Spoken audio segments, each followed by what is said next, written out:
여러분 주변에 이런 분 한 번쯤 보신 적 있으시죠? 젊었을 때는 정말 잘 나갔습니다.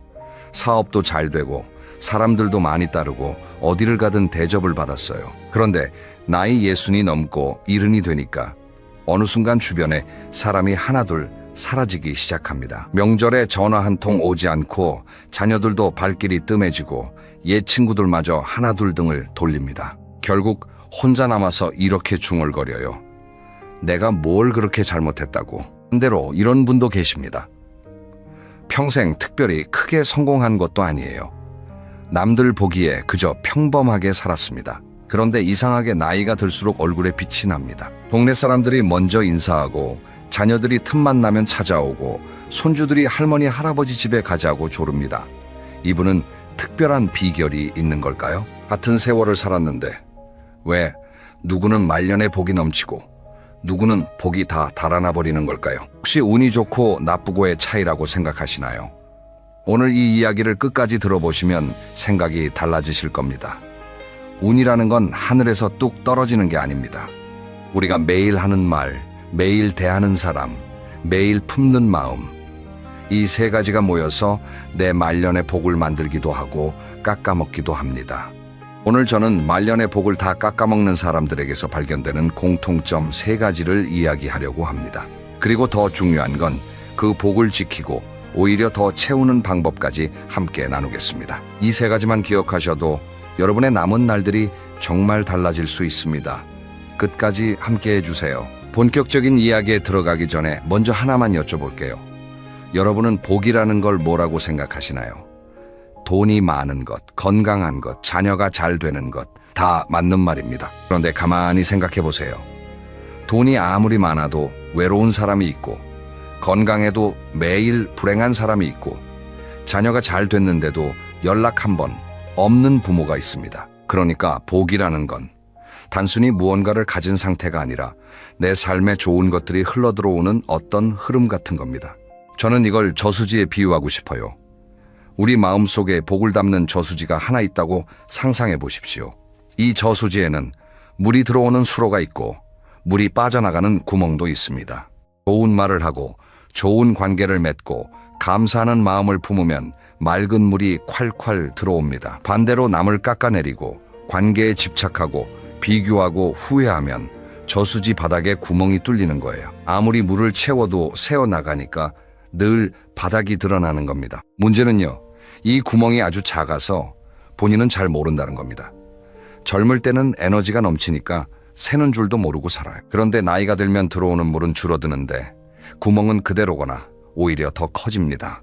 그러다 어느 날 문득 돌아보면 저수지가 텅 비어 있는 거예요. 그때서야 내 복이 다 어디로 갔지 하고 한탄하게 되는 겁니다. 오늘은 그 구멍이 어디에 있는지 하나하나 찾아보겠습니다. 그리고 그 구멍을 어떻게 막을 수 있는지도 함께 이야기하겠습니다. 자, 첫 번째 구멍입니다. 바로 입에서 복이 새는 사람입니다.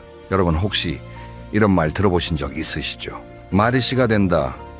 어르신들이 입버릇처럼 하시는 말씀인데 저는 이게 단순한 속담이 아니라 과학이라고 생각합니다. 한번 생각해 보세요. 아침에 눈을 떠서 밤에 잠들 때까지 우리는 수도 없이 많은 말을 합니다. 그 말 한마디 한마디가 내 뇌에 그대로 새겨집니다. 아이고 짜증나 하면 뇌가 짜증나는 이유를 찾기 시작하고, 세상에 믿을 놈 하나 없어 하면 뇌가 정말 믿을 수 없는 증거들을 수집하기 시작합니다. 신기하죠? 내가 하는 말이 내 뇌의 방향을 정하는 겁니다. 미국의 한 대학에서 흥미로운 실험을 했어요. 두 그룹으로 나눠서 한 그룹에는 3주 동안 매일 감사한 것 3가지를 말로 표현하게 했고, 다른 그룹에는 불만스러운 것 3가지를 말하게 했습니다. 3주 후에 뇌를 촬영했더니 감사를 말한 그룹은 행복과 관련된 뇌 영역이 눈에 띄게 활성화되어 있었고, 불만을 말한 그룹은 스트레스 호르몬 수치가 크게 올라가 있었습니다. 고작 3주입니다. 3주 동안 어떤 말을 했느냐에 따라 뇌의 구조가 달라진 겁니다. 그런데 말년에 복을 깎아먹는 분들의 입에서는 어떤 말이 나올까요? 크게 3가지입니다. 첫째, 불평입니다. 요즘 세상 정말 못 살겠다. 날씨도 덥고 물가는 오르고 정부가 하는 일이 뭐가 있어? 물론 힘든 건 사실이에요. 그런데 만나는 사람마다 이 이야기만 반복하면 어떻게 될까요? 듣는 사람이 점점 지칩니다. 처음에는 맞장구를 쳐주다가 두 번째는 고개만 끄덕이다가 세 번째부터는 슬슬 자리를 피합니다. 본인은 왜 사람들이 멀어지는지 모릅니다. 하지만 이유는 간단해요. 만날 때마다 에너지를 빼앗기니까 아무도 가까이 오고 싶지 않은 겁니다. 둘째, 험담입니다. 이건 불평보다 더 무섭습니다. 그 집 며느리가 말이야, 시어머니한테 전화도 안 한대. 그 사람 겉으로는 착한 척 하는데 속은 시커멓다더라. 이런 말을 할 때 순간적으로는 통쾌할 수 있어요. 나만 그렇게 생각하는 게 아니라는 동질감도 느껴지고요. 하지만 험담에는 무서운 부메랑 효과가 있습니다. 심리학에서 이걸 자발적 특성전이라고 부르는데요. 쉽게 말하면 이겁니다. 내가 다른 사람의 나쁜 점을 말하면 듣는 사람의 뇌는 그 나쁜 특성을 말하는 사람에게 연결시킵니다. 그러니까 그 사람 정말 이기적이야 하고 말하면 듣는 사람은 무의식적으로 이기적이라는 이미지를 말한 사람에게 붙이는 거예요. 남 흉을 볼수록 내 이미지가 나빠지는 겁니다. 이걸 모르고 험담을 습관처럼 하는 분들이 계세요. 그러다 보면 어느 날 갑자기 모임에서 빠지게 되고 연락이 끊기고 혼자 남게 됩니다. 셋째, 자랑입니다. 이건 좀 의외라고 느끼실 수 있어요. 자랑이 왜 복을 깎느냐고요. 한번 생각해 보세요. 동창 모임에 갔는데 한 친구가 이렇게 말합니다. 우리 아들이 이번에 어디 대기업에 들어갔어. 우리 손주가 전교에서 1등 했다니까. 우리 집 작년에 리모델링 했는데 얼마가 들었는지 알아? 한두 번은 오, 잘 됐네 하고 축하해 줄 수 있습니다. 그런데 만날 때마다 이런 이야기만 하면요, 듣는 사람은 축하가 아니라 상대적 박탈감을 느낍니다. 나는 왜 저렇지 못할까 하는 마음이 드는 거예요. 결국 그 사람을 피하게 됩니다. 재미있는 건 자랑을 많이 하는 사람일수록 실은 내면이 불안한 경우가 많다는 겁니다. 스스로의 가치를 확인받고 싶어서 자꾸 밖으로 내보이는 건데 역설적으로 그럴수록 사람들은 더 멀어집니다. 제가 아는 한 어르신의 이야기를 해드릴게요. 이분은 올해 78이신데 동네에서 정말 인기가 많으십니다. 이분의 비결이 뭔지 아세요? 말을 아끼시는 겁니다. 그런데 꼭 필요한 말은 꼭 하세요. 누구를 만나든 오늘도 건강하게 만나니 좋다는 인사를 하시고 상대방의 이야기를 끝까지 들어주세요. 그리고 절대 남 이야기를 옮기지 않습니다. 험담은 들어도 거기서 멈추고 다른 사람에게 전달하지 않아요. 이분이 한 번은 저한테 이런 말씀을 하셨어요. 사람이 나이 들면 입이 가벼워지기 쉬워. 할 일이 없으니까 말이 많아지고 말이 많아지면 실수가 늘어. 그러니까 나이 들수록 입을 닫고 귀를 열어야 해. 정말 가슴에 와닿는 말씀이었습니다. 여러분, 지금 한번 돌아보세요. 오늘 하루 동안 내 입에서 나온 말들, 불평이 많았나요? 누군가의 뒷담화를 했나요? 혹시 은근히 자랑을 늘어놓지는 않았나요? 만약 그렇다면 그게 바로 여러분의 복이 새고 있는 첫 번째 구멍입니다. 걱정하지 마세요. 구멍을 발견했다는 건 이제 막을 수 있다는 뜻이니까요. 어떻게 막는지는 조금 뒤에 자세히 알려드리겠습니다. 자, 이제 두 번째 구멍으로 넘어갑니다. 이번에는 관계에서 복이 새는 사람 이야기입니다. 여러분, 나이가 들면 뭐가 가장 중요하다고 생각하시나요? 건강이요? 돈이요? 물론 다 중요하죠. 하지만 여러 연구 결과를 보면 노년의 행복을 결정짓는 가장 큰 요인은 바로 관계의 질입니다. 내 곁에 어떤 사람이 있느냐, 그리고 그 사람과 어떤 관계를 맺고 있느냐가 말년의 복을 좌우합니다. 하버드 대학교에서 무려 80년이 넘게 진행한 연구가 있습니다. 2023년 기준으로도 여전히 진행 중인 역사상 가장 긴 행복 연구인데요. 이 연구에서 수백 명의 삶을 추적한 결과 노년에 가장 행복한 사람들의 공통점은 돈도 아니고 명예도 아니었습니다. 좋은 인간관계를 유지하고 있는 사람들이었어요. 반대로 아무리 부자여도 고립된 사람은 건강도 빨리 나빠지고 인지 기능도 빨리 떨어졌습니다. 그러면 관계에서 복이 새는 사람들은 어떤 특징이 있을까요? 핵심 키워드는 하나입니다. 바로 집착이에요. 나이가 들면 자연스럽게 내 세계가 좁아집니다. 은퇴를 하면 직장 동료가 사라지고 체력이 떨어지면 사회 활동이 줄어들고 친구들도 하나둘 건강 문제로 만나기 어려워집니다. 그러다 보면 남은 관계에 모든 에너지가 집중됩니다. 특히 자녀에게요. 여기서 문제가 시작됩니다. 자녀에 대한 사랑은 당연하고 아름다운 거예요. 하지만 그 사랑이 집착이 되면 복을 깎아먹는 독이 됩니다. 이런 경우를 한번 생각해 보세요. 아들이 바쁘다고 주말에 못 온다고 했습니다. 그러면 그래, 바쁘구나, 건강 챙겨라 하면 될 일인데 속으로 이런 생각이 올라옵니다. 내가 이렇게 키워놨더니 이제 나 몰라라 하는구나.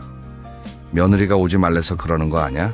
그리고 그 서운함을 꾹 참다가 어느 날 폭발합니다. 너는 엄마가 죽어도 상관없는 거지? 이 한마디에 자녀는 깊은 상처를 받습니다. 그리고 점점 더 연락을 피하게 됩니다. 악순환이에요. 집착하니까 서운해지고, 서운하니까 상처 주는 말을 하고, 상처를 받은 자녀는 더 멀어지고, 더 멀어지니까 더 집착하고, 이 바퀴가 한번 돌기 시작하면 멈추기가 정말 어렵습니다. 자녀 관계만 그런 게 아닙니다. 부부 사이에서도 마찬가지예요. 나이 들어서 둘이 하루 종일 집에 있으면 사소한 것 하나하나가 다 눈에 거슬리기 시작합니다. 왜 또 텔레비전만 봐? 왜 설거지를 이렇게 해놔? 당신은 맨날 그것밖에 안 해. 이런 말들이 쌓이면 같은 지붕 아래 살면서도 마음은 남남이 됩니다. 친구 관계도 살펴볼까요? 나이 들면 친구가 정말 소중합니다. 그런데 어떤 분들은 친구한테도 집착을 합니다. 나한테만 연락 안 하더라. 그 사람이 다른 모임에도 가던데 나는 안 부르더라. 이런 서운함을 품고 있으면 결국 관계가 틀어집니다. 상대방은 아무 생각 없이 한 행동인데 혼자서 의미를 부여하고 상처를 받는 거예요. 여러분, 여기서 아주 중요한 진실 하나를 말씀드릴게요. 손에 모래를 쥐어보신 적 있으시죠? 가만히 손바닥에 올려놓으면 그대로 있는데 꽉 쥐면 손가락 사이로 줄줄 빠져나갑니다. 관계도 똑같습니다. 꽉 쥐면 빠져나가고 느슨하게 놓으면 오히려 그 자리에 머물러 있습니다. 내려놓음이라는 말이 있지요. 이게 무관심과는 다릅니다. 사랑하되 집착하지 않는 거예요. 관심을 가지되 간섭하지 않는 거예요. 이게 참 어려운 일이긴 합니다. 특히 자식한테는 더 그렇죠. 하지만 이걸 배우지 못하면 복은 계속 새어나갑니다. 제가 아는 한 어머니 이야기를 해드릴게요. 이분은 아들 셋을 키웠는데 아들들이 다 장가를 가고 나니까 서운한 마음이 밀려왔대요. 전화도 잘 안 하고 명절에도 며느리 집에 먼저 가고 처음에는 속이 많이 상했답니다. 그래서 아들들한테 서운한 마음을 쏟아냈더니 오히려 더 안 오더래요. 그러다가 이분이 마음을 바꿨습니다. 내가 잘 살면 되지 왜 자식들한테 매달리나 하고요. 동네 복지관에 나가서 서예도 배우고 노래 교실도 다니고 혼자 여행도 다니기 시작했어요. 신기하게도 그러고 나니까 아들들이 먼저 연락을 하기 시작했답니다. 엄마, 요즘 뭐 하세요? 얼굴 좋아지셨네. 어머니가 행복하게 사시니까 자녀들도 편안한 마음으로 다가올 수 있었던 거예요. 이 이야기의 핵심은 뭘까요? 관계의 주도권은 내가 쥐는 게 아니라 내가 놓을 때 생긴다는 겁니다. 지금 잠시 생각해 보세요. 혹시 내가 누군가를 너무 꽉 쥐고 있지는 않은가? 자녀에게 지나치게 기대하고 있지는 않은가? 배우자에게 매일 잔소리를 하고 있지는 않은가? 친구에게 서운함을 곱씹고 있지는 않은가? 만약 그렇다면 이것이 바로 여러분의 복이 새고 있는 두 번째 구멍입니다. 자, 이제 마지막 세 번째 구멍입니다. 이번에는 눈에 보이지 않는 곳, 바로 마음에서 복이 새는 사람 이야기입니다. 솔직히 이게 제일 무섭습니다. 입에서 나오는 말은 다른 사람이 지적해 줄 수 있고 관계에서의 집착은 주변에서 충고해 줄 수 있어요. 하지만 마음속에서 벌어지는 일은 오직 본인만 압니다. 그래서 더 깊이 파고들고 더 오래 쌓이고 더 큰 피해를 줍니다. 마음에서 복을 새게 만드는 감정은 크게 세 가지입니다. 비교, 질투, 그리고 후회. 먼저 비교 이야기를 해볼게요. 나이가 들면 비교할 거리가 정말 많아집니다. 같은 나이인데 저 사람은 건강하고 나는 여기저기 아프고 같이 시작했는데 저 사람은 잘 살고 나는 아직도 이 모양이고 우리 자식은 이런데 저 집 자식은 저렇고 비교를 시작하면 끝이 없어요. 그런데 비교라는 게 왜 문제일까요? 비교는 절대 공정하지 않기 때문입니다. 우리는 남의 삶을 겉모습으로만 봅니다. 겉으로 행복해 보이는 집에도 우리가 모르는 고통이 있고, 겉으로 성공한 것처럼 보이는 사람에게도 우리가 모르는 눈물이 있습니다. 그런데 우리는 남의 가장 좋은 모습과 나의 가장 못한 모습을 비교합니다. 이건 처음부터 지는 게임이에요. 그 다음은 질투입니다. 비교가 반복되면 자연스럽게 질투가 찾아옵니다. 저 사람은 뭘 잘했다고 저렇게 잘 사나? 걔는 운이 좋았던 거야. 이런 마음이 드는 건 인간으로서 자연스러운 감정이에요. 누구나 느낄 수 있습니다. 문제는 이 감정을 알아차리지 못하고 계속 키울 때 생깁니다. 질투가 마음속에 자리 잡으면 남이 잘 되는 게 기쁘지 않고 배가 아파집니다. 친구가 좋은 소식을 전해주면 축하는커녕 속이 불편합니다. 이런 마음이 얼굴에 나타나기 시작하면 사람들이 자연스럽게 거리를 둡니다. 아무도 내 좋은 소식을 나누고 싶지 않은 사람, 곁에 있고 싶지 않으니까요. 마지막으로 후회입니다. 이게 어쩌면 가장 깊은 구멍일 수 있어요. 그때 그렇게 하지 말걸. 그 사업을 했어야 했는데, 그 사람과 결혼하지 말았어야 했나. 아이들한테 더 잘해줄 걸. 나이가 들면 뒤를 돌아보는 시간이 많아지면서 후회가 밀려옵니다. 물론 지나온 삶을 돌아보는 건 자연스러운 일이에요. 하지만 후회에 갇히면 현재를 살 수 없습니다. 오늘이라는 소중한 하루를 어제의 아쉬움으로 채우는 거예요. 내일 할 수 있는 좋은 일 대신 어제 하지 못한 일에 매달리는 거예요. 이렇게 되면 남은 날들마저 불행해집니다. 여기서 다시 하버드의 그 유명한 연구 이야기를 꺼내볼게요. 이 연구에서 노년의 가장 불행한 그룹은 경제적으로 어려운 사람들이 아니었습니다. 과거에 대한 후회와 미련을 놓지 못하는 사람들이었어요. 반대로 현재의 삶에 만족하고 감사할 줄 아는 사람들이 가장 건강하고 가장 오래 살았습니다. 그러면 이 마음의 구멍은 어떻게 막아야 할까요? 여러분, 감사라는 감정이 뇌에 어떤 영향을 미치는지 아시나요? 감사한 마음을 느끼면 우리 뇌에서 도파민과 세로토닌이라는 물질이 분비됩니다. 이 두 가지는 흔히 행복 호르몬이라고 불리는 것들인데요. 도파민은 의욕과 동기를 주고 세로토닌은 마음의 안정을 줍니다. 그러니까 감사하는 마음을 품으면 뇌가 실제로 행복한 상태가 되는 겁니다. 더 놀라운 건 이게 습관이 된다는 거예요. 매일 감사한 것을 떠올리는 습관을 들이면 뇌의 신경회로가 바뀝니다. 전문 용어로 신경가소성이라고 하는 건데, 쉽게 말하면 뇌가 감사하는 방향으로 재편된다는 뜻이에요. 처음에는 억지로 짜내듯 감사할 거리를 찾아야 하지만 3주에서 4주 정도 지나면 자연스럽게 좋은 것들이 눈에 들어오기 시작합니다. 제가 아는 할머니 한 분의 이야기를 해드릴게요. 이분은 올해 75이신데요. 70 되던 해에 남편을 먼저 보내셨어요. 그 후로 2, 3년은 정말 힘드셨대요. 매일 울고 후회하고 왜 나만 이렇게 힘드냐고 하늘을 원망했답니다. 자녀들이 걱정이 돼서 여러 군데 상담도 보내고 여행도 보내드렸는데 소용이 없었대요. 그러다 한 복지관에서 감사 일기 프로그램을 알게 됐습니다. 처음에는 내가 감사할 게 뭐가 있어 하면서 시큰둥했대요. 그런데 상담사 선생님이 이렇게 말했답니다. 거창한 거 말고요. 오늘 아침에 햇살이 좋았다. 밥이 맛있었다. 이런 작은 것부터 적어보세요. 그래서 마지못해 시작했는데 신기한 일이 벌어졌대요.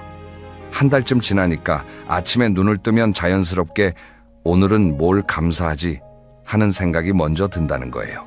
비가 와도 비가 오니 시원하네 하고, 무릎이 아파도 그래도 걸을 수 있으니 감사하지 하는 마음이 생기더래요.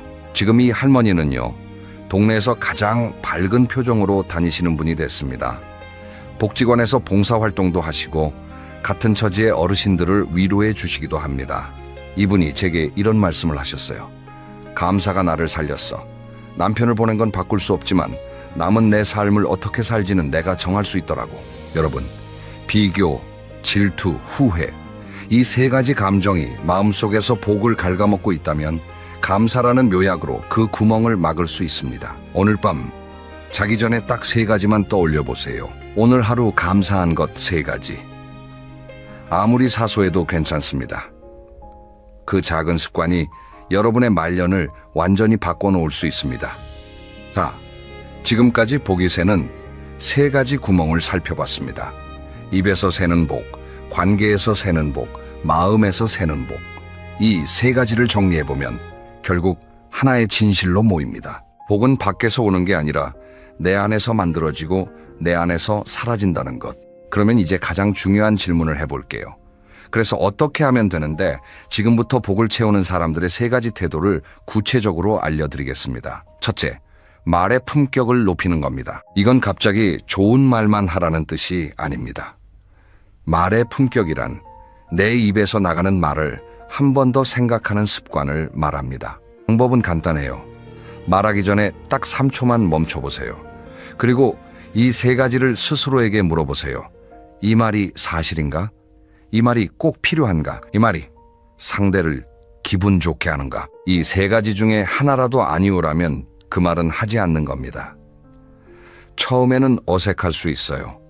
할 말이 확 줄어드는 느낌이 들 수도 있습니다. 하지만 신기하게도 말이 줄어드는 만큼 그 말의 무게가 달라집니다. 내가 하는 말 한마디가 더 진심으로 전달되기 시작해요. 그리고 하나 더, 불평 대신 감사를 말하는 연습을 해보세요. 날씨가 너무 덥다. 대신에 그래도 해가 나니까 빨래 잘 마르겠다. 물가가 너무 올랐다. 대신에 그래도 밥상에 먹을 것이 있으니 감사하지. 같은 상황인데 말을 바꾸면 놀랍게도 기분이 달라집니다. 아까 말씀드린 뇌의 과학이 바로 여기서 작동하는 겁니다. 오늘부터 실천할 수 있는 한 가지, 하루에 3번 누군가에게 따뜻한 말을 건네보세요. 고마워, 덕분이야, 오늘 표정이 밝아 보여서 나까지 기분 좋다. 이런 말들이요. 작은 말 한마디가 상대방의 하루를 바꾸고 동시에 내 마음의 저수지에 맑은 물을 채워줍니다. 둘째, 관계를 가볍게 만드는 겁니다. 가볍다는 게 무책임하다는 뜻이 아닙니다. 무겁지 않게, 부담 주지 않게, 서로가 편안하게 관계를 유지하는 겁니다. 이걸 위해서 가장 먼저 해야 할 일은 기대를 내려놓는 겁니다. 자식이 이 정도는 해줘야지. 남편이 이만큼은 해줘야 할 거 아니야. 친구라면 당연히 이래야지.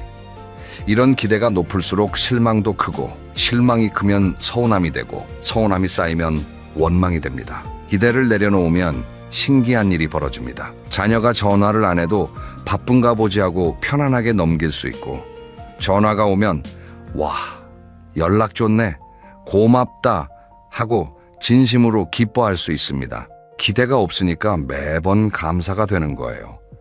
이런 부모한테 자녀들이 안 찾아올 리가 없잖아요. 그리고 한 가지 더 중요한 게 있습니다. 내 삶을 풍요롭게 만드는 겁니다. 관계에 집착하는 이유 중 하나는 내 삶이 비어있기 때문이에요. 할 게 없으니까 자식 생각만 하고, 갈 데가 없으니까 배우자한테만 에너지를 쏟고, 볼 사람이 없으니까 오래된 서운함만 곱씹게 됩니다. 내 삶을 채우세요. 동네 문화센터에서 뭔가를 배워보세요. 산책을 하세요. 책을 읽으세요. 일기를 써보세요. 봉사활동을 해보세요. 뭐든 좋습니다. 내 시간이 충만해지면 관계에 매달리지 않게 됩니다. 그리고 역설적으로 그때 관계가 가장 좋아집니다. 오늘부터 실천할 수 있는 한 가지, 자녀에게, 배우자에게, 친구에게 아무런 요구 없이 연락해보세요. 잘 지내지? 그냥 목소리 듣고 싶었어. 이 한마디면 됩니다. 서운함이나 걱정이나 잔소리 없이 순수하게 안부만 묻는 거예요. 이 한 통의 전화가 관계의 물꼬를 트는 시작이 될 수 있습니다. 셋째, 마음을 비우되 감사로 채우는 겁니다. 아까 마음에서 복이 새는 이유를 이야기할 때 비교, 질투, 후회를 말씀드렸죠. 이 세 가지를 없애는 건 사실 불가능합니다. 인간인 이상 비교도 하고 질투도 느끼고 후회도 합니다. 중요한 건 없애는 게 아니라 그 감정이 올라왔을 때 알아차리고 흘려보내는 겁니다. 비교하는 마음이 올라오면 이렇게 스스로에게 말해보세요. 아, 지금 내가 비교하고 있구나. 그래, 인간이니까 그럴 수 있지. 하지만 나는 나의 길이 있어. 이렇게 한 발짝 떨어져서 관찰하는 것만으로도 감정에 휘둘리는 강도가 확 줄어듭니다. 질투가 올라올 때는 더 용기 있는 선택을 해보세요. 바로 축하하는 겁니다. 와, 진짜 잘 됐다. 대단하다. 이 말이 처음에는 진심이 아닐 수 있어요. 억지로 하는 것처럼 느껴질 수 있습니다. 하지만 반복하다 보면 정말 신기하게도 마음이 따라옵니다. 뇌는 행동을 따라가는 성질이 있거든요. 가짜 미소도 계속 짓다 보면 진짜 기분이 좋아지는 것처럼 축하하는 말을 계속 하다 보면 진심으로 기뻐할 수 있게 됩니다. 후회가 밀려올 때는 그 후회를 미래의 지혜로 바꿔보세요. 그때 그렇게 해서 후회된다 해서 멈추지 말고 그 경험이 있으니까 지금의 내가 있고 앞으로는 더 잘할 수 있다로 문장을 완성하는 겁니다. 과거는 바꿀 수 없지만 과거에 대한 해석은 바꿀 수 있습니다. 해석이 바뀌면 감정이 바뀌고 감정이 바뀌면 삶이 바뀝니다. 그리고 이 모든 것의 기반이 되는 것이 바로 감사입니다. 감사 일기를 쓰라고 했는데 사실 일기까지 안 써도 괜찮아요. 매일 아침에 눈을 뜨면 이 한마디만 해보세요. 오늘도 눈을 떴네. 감사합니다. 이 짧은 한마디가 하루의 시작을 완전히 다르게 만들어줍니다. 밤에 잠들기 전에도요. 오늘 하루 감사한 것 3가지를 떠올려 보세요. 밥이 맛있었다. 바람이 시원했다. 누군가가 웃어줬다. 아무리 힘든 날이어도 감사할 것 3가지는 반드시 있습니다.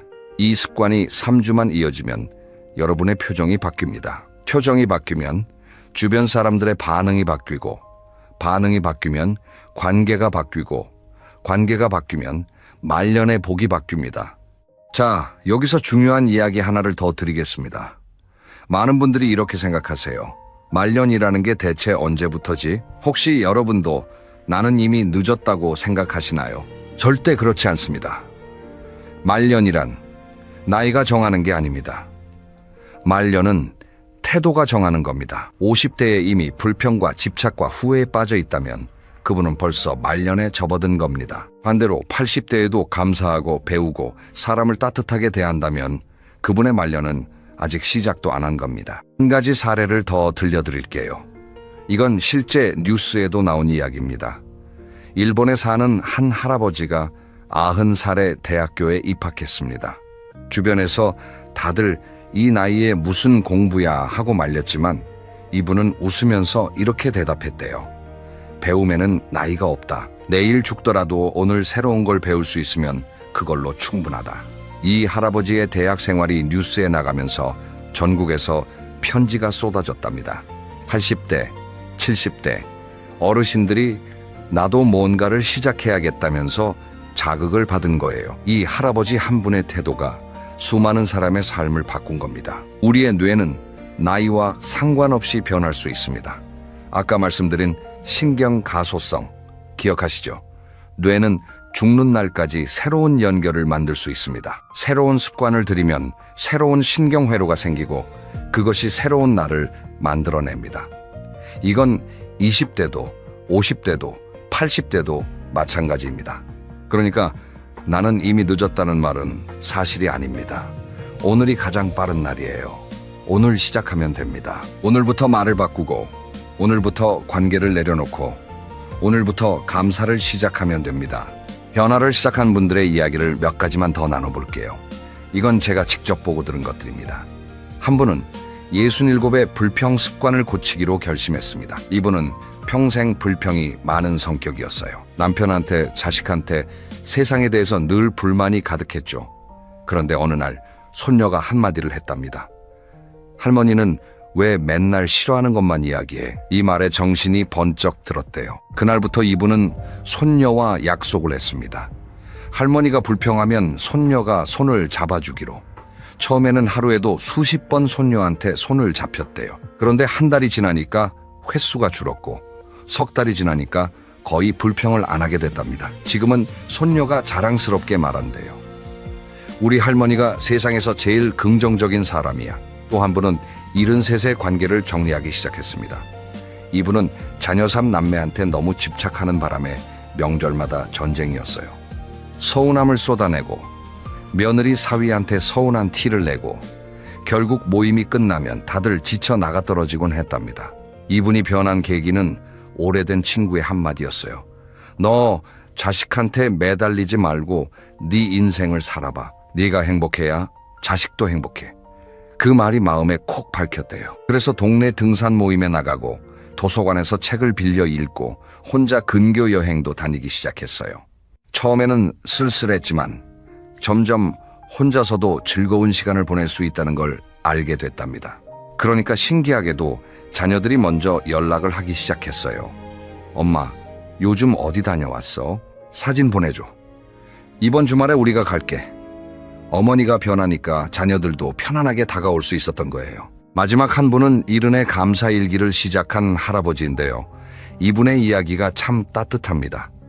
평생 공무원으로 일하다 은퇴한 후 3년 동안 우울증에 시달렸대요. 매일 내 인생이 뭐였나 하고 후회만 했답니다. 그러다 우연히 라디오에서 감사일기에 대한 이야기를 듣고 반신반의하면서 시작했대요. 작은 수첩을 하나 사서 매일 밤 감사한 것 3가지를 적었습니다. 오늘 날씨가 좋았다. 점심이 맛있었다. 공원에서 고양이를 봤다. 이런 소소한 것들이요. 이분의 표현을 빌리면 처음 2주는 숙제하는 기분이었다고 해요. 그런데 3주째부터 뭔가 달라지기 시작했대요. 아침에 눈을 뜨면 오늘은 뭘 감사하게 될까 하는 기대가 생기더래. 한 수첩이 다 차고 2번째 수첩, 3번째 수첩으로 넘어가면서 이분의 일상이 완전히 달라졌습니다. 지금 이 할아버지는 동네 어르신들한테 감사일기를 전파하는 일종의 전도사가 됐다고 합니다. 본인이 직접 경험했으니까 진심을 담아서 이야기할 수 있는 거죠. 안 해보면 모릅니다. 해보면 인생이 바뀝니다. 이분이 늘 하시는 말씀이래요. 여러분, 이 3분의 이야기에서 공통점이 보이시나요? 전부 다 늦은 나이에 시작했습니다. 67, 73, 70, 세상 기준으로는 이미 많이 늦은 나이죠. 하지만 이분들은 지금 말년의 복을 한껏 누리고 계십니다. 늦은 게 아니에요. 시작하지 않은 것만 늦은 겁니다. 자, 이제 오늘의 이야기를 마무리할 시간입니다. 지금까지 말년의 복을 깎아먹는 3가지 구멍과 그 복을 채우는 3가지 태도를 이야기했습니다. 첫째, 입에서 복이 셉니다. 불평, 험담, 자랑. 이 3가지가 입을 통해 복을 깎아먹습니다. 반대로 말의 품격을 높이고 감사를 표현하면 입이 복을 불러오는 통로가 됩니다. 둘째, 관계에서 복이 셉니다. 자녀에게, 배우자에게, 친구에게 집착하고 기대하면 관계가 무거워지고 사람이 멀어집니다. 반대로 기대를 내려놓고 내 삶을 채우면 관계가 가벼워지고 사람이 돌아옵니다. 셋째, 마음에서 복이 셉니다. 비교, 질투, 후회가 마음속에서 복을 갉아먹습니다. 반대로 알아차리고 흘려보내고 감사로 채우면 마음이 평안해지고 삶 전체가 달라집니다. 이 3가지를 한마디로 줄이면 이겁니다. 복은 운이 아니라 태도입니다. 하늘이 주는 게 아니라 내가 매일 만들어가는 겁니다. 어떤 말을 하느냐, 어떤 관계를 맺느냐, 어떤 마음을 품느냐, 이 3가지가 내 말년의 복을 결정합니다. 여러분에게 마지막으로 한 가지만 부탁드릴게요. 오늘 밤 잠들기 전에 딱 한 가지만 해보세요. 눈을 감고 오늘 하루 감사한 것 3가지를 떠올려 보세요. 그리고 내일 아침에 눈을 뜨면 이렇게 말해보세요. 오늘도 감사합니다. 이 작은 습관 하나가 여러분의 남은 날들을 빛나게 해줄 겁니다. 저는 진심으로 그렇게 믿습니다. 여러분의 가장 좋은 날은 아직 오지 않았습니다. 지금부터 시작하면 됩니다. 늦지 않았어요. 오늘이 가장 좋은 시작입니다. 오늘 이야기가 도움이 되셨다면 주변의 소중한 분과 꼭 나눠주세요. 그리고 다음 영상에서는 나이 들수록 운이 따르는 사람들의 아침 습관에 대해 이야기해 보겠습니다. 아침에 딱 한 가지를 바꿨더니 하루 전체가 달라지더라. 이런 이야기입니다. 기대해 주세요. 그러면 오늘도 좋은 하루 보내시고요. 건강하시고요. 행복하세요. 감사합니다. 오늘 아침에 세수하고 거울을 보셨습니까? 거울 속에 비친 그 얼굴이 내가 기억하는 나와 같은 사람이 맞는지 한 번이라도 의문을 가져보신 적 있으신가요? 어느 날 문득 사진을 찍었는데 거기 찍힌 사람이 낯설게 느껴진 적 있으시지 않습니까? 아, 내가 이렇게 되었구나. 이런 생각이 스치는 그 순간 말입니다. 많은 분들이 이렇게 말씀하십니다. 나이 먹었는데 외모가 뭐가 중요하냐. 이제 그런 거 신경 쓸 나이는 지났다. 젊은 사람들이나 꾸미는 거지. 그런데요, 오늘 이 이야기를 끝까지 들으시면 생각이 완전히 달라지실 겁니다. 외모라는 게 단순히 예쁘고 잘생기고의 문제가 아닙니다. 나이가 들수록 외모는 여러분의 건강이고 자존감이고 삶의 질 그 자체가 됩니다. 오늘 저는 여러분께 1시간 동안 아주 중요한 이야기를 드리려고 합니다. 이 이야기를 다 듣고 나시면 내일 아침 거울을 보는 눈이 달라질 겁니다. 그리고 아마 오늘 저녁부터 뭔가 하나쯤은 바꾸고 싶어지실 겁니다.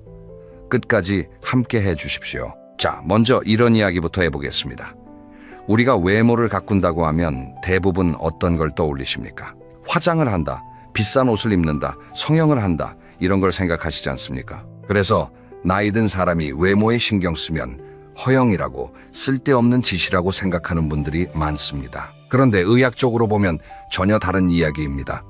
여러분의 얼굴과 몸은 지금 이 순간 여러분의 건강 상태를 그대로 보여주는 거울입니다. 그냥 거울이 아닙니다. 몸이 여러분한테 보내는 편지라고 생각하시면 됩니다. 예를 들어 보겠습니다. 얼굴이 갑자기 부쩍 늙어 보인다, 피부에 탄력이 없어졌다, 이런 게 단순히 세월 탓만은 아닙니다. 수면이 부족하면 피부 재생이 안 됩니다. 잠을 제대로 못 자면 성장 호르몬 분비가 줄어들고 피부 세포가 회복할 시간을 갖지 못합니다. 그래서 만성적으로 잠이 부족한 사람은 같은 나이인데도 훨씬 더 늙어 보입니다. 자세를 한번 보십시오. 등이 굽고 어깨가 앞으로 말려 있는 분들 주변에 많이 계시지 않습니까? 이게 그냥 보기에만 안 좋은 게 아닙니다. 등이 굽으면 폐가 제대로 펴지지 않습니다. 폐가 안 펴지면 호흡이 얕아지고, 호흡이 얕아지면 산소가 부족해지고, 산소가 부족해지면 피로가 빨리 옵니다. 쉽게 말해서 구부정한 자세 하나가 온몸의 활력을 떨어뜨리는 겁니다. 체중도 마찬가지입니다. 배가 나왔다는 건 내장 지방이 쌓여 있다는 뜻일 수 있습니다. 내장 지방은 단순히 보기 싫은 게 아닙니다. 당뇨, 고혈압, 심장질환, 이런 심각한 병들의 원인이 됩니다. 그러니까 배가 나온 게 보기 안 좋다는 건 몸이 위험하다는 신호를 보내고 있다는 뜻이기도 합니다. 피부색도 그렇습니다. 얼굴이 유난히 누렇거나 칙칙하다면 간 기능에 문제가 있을 수 있습니다. 눈밑이 유독 어둡다면 신장이 약해졌거나 혈액순환이 안 되고 있을 수 있습니다. 입술이 자주 갈라지고 트는 분, 비타민이 부족하다는 신호입니다. 이렇게 보면 외모라는 게 단순히 겉모습의 문제가 아니라는 걸 아시겠지요. 우리 몸은 아프면 말을 못합니다. 대신 겉으로 신호를 보냅니다. 피부로, 자세로, 체형으로, 얼굴색으로 말입니다. 그런데 우리가 그 신호를 무시하면 어떻게 되겠습니까? 나이 들었으니까 원래 이런 거지 하고 넘겨버리면 몸이 보내는 중요한 경고를 놓치게 되는 겁니다.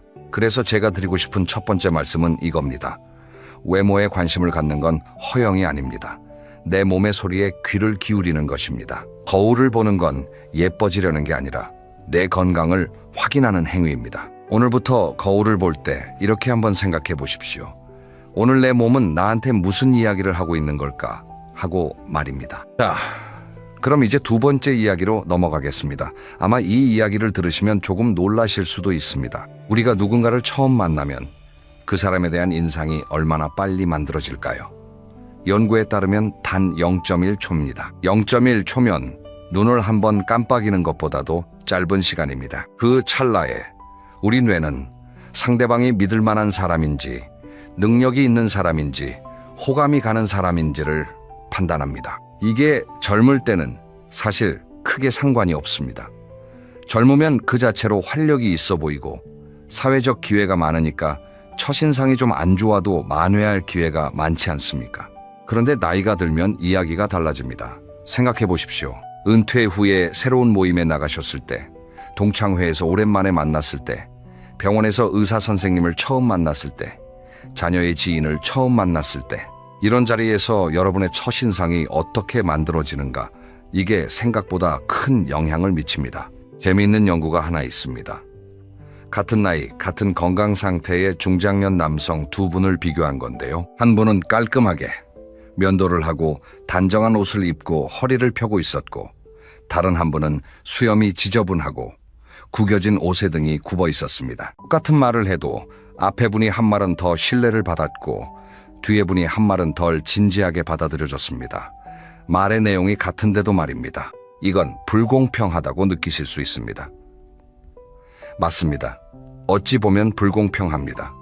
하지만 이게 인간 심리의 현실입니다. 우리 뇌는 효율적으로 판단하려고 시각 정보를 가장 먼저 처리합니다. 특히 나이가 든 사람에 대해서는 겉모습을 통해 그 사람이 자기 삶을 얼마나 성실하게 관리하는 사람인지를 무의식적으로 판단한다는 연구 결과가 있습니다. 쉽게 말해서 이런 겁니다. 나이가 들었는데도 깔끔하고 단정한 사람을 보면 이 사람은 자기 관리를 잘하는 사람이구나.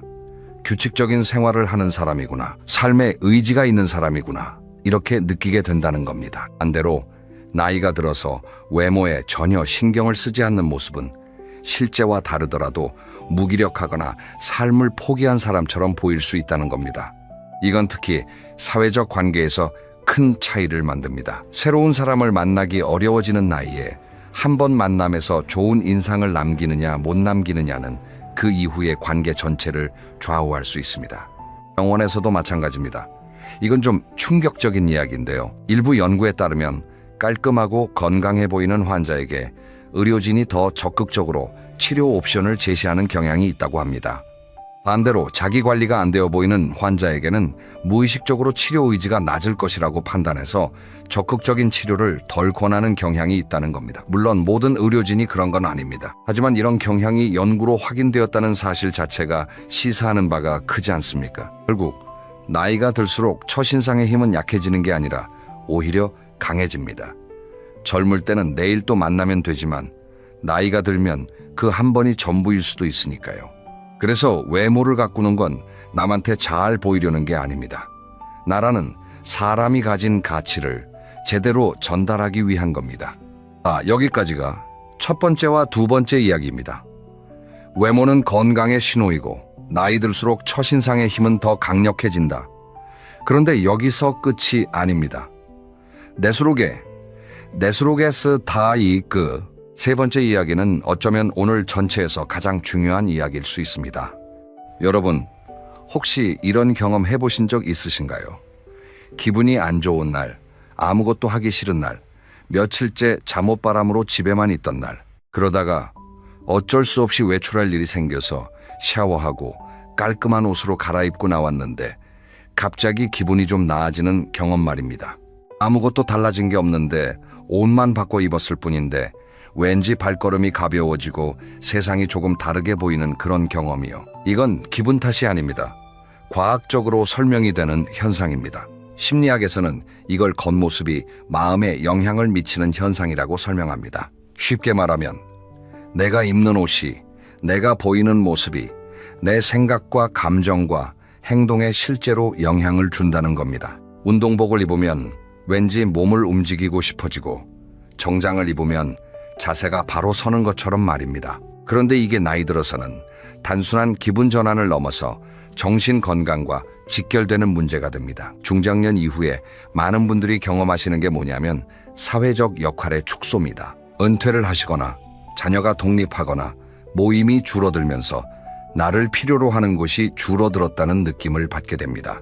이때 외모에 대한 관심도 함께 줄어드는 분들이 많습니다. 어차피 만날 사람도 없는데 뭘 꾸미나, 누가 나를 보겠나, 이런 생각이 드시는 거지요. 그런데 여기서 아주 위험한 악순환이 시작됩니다. 외모에 신경을 안 쓰면 거울을 봤을 때 자기 모습이 마음에 안 들게 됩니다. 자기 모습이 마음에 안 들면 자존감이 떨어집니다. 자존감이 떨어지면 밖에 나가기가 싫어집니다. 밖에 안 나가면 사람을 안 만나게 됩니다. 사람을 안 만나면 더 꾸밀 이유가 없어집니다. 이 악순환이 깊어지면 어떻게 되느냐? 우울증으로 이어질 수 있습니다. 실제로 중장년층 우울증 환자분들 중에 외모 관리를 완전히 포기하신 시점과 우울증 증상이 시작된 시점이 거의 일치하는 경우가 상당히 많다는 보고가 있습니다. 그런데 다행인 건 이 고리를 끊는 게 생각보다 어렵지 않다는 겁니다. 반대 방향으로 돌리면 됩니다. 선순환으로 바꾸는 겁니다. 아침에 일어나서 세수를 하고 깨끗한 옷으로 갈아입는 것, 이것만으로도 달라집니다. 거울에 비친 내 모습이 조금이라도 나아 보이면 오늘 나 괜찮은데 하는 생각이 듭니다. 그 작은 생각 하나가 발걸음을 가볍게 만들고 밖에 나가볼까 하는 마음을 만들고 사람을 만나게 하고 대화를 하게 하고 웃게 만듭니다.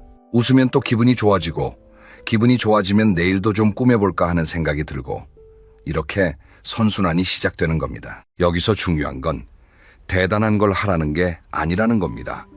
비싼 화장품을 사라는 것도 아니고 성형을 하라는 것도 아닙니다. 그냥 아침에 세수하고 깨끗한 옷 입고 머리 좀 빗고 거울 보면서 한번 웃어보는 것.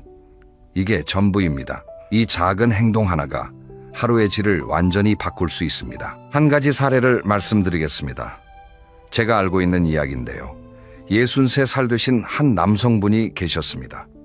은퇴하시고 3년 동안 거의 집에만 계셨다고 합니다. 매일 같은 운동복을 입고 면도도 일주일에 한 번 할까 말까, 외출은 편의점 가는 게 전부였다고 합니다. 아내분이 걱정을 많이 하셨는데 어느 날 동네 문화센터에서 사교춤 수업이 있다는 걸 알게 되셨답니다. 처음에는 당연히 안 간다고 하셨지요.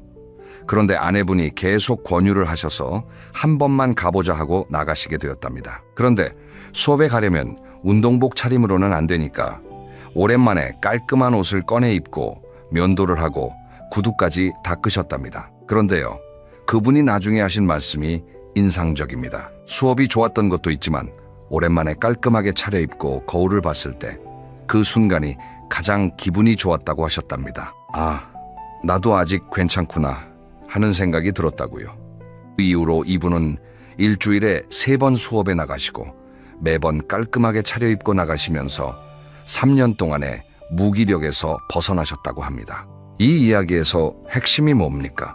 수업이 이분을 바꾼 게 아닙니다.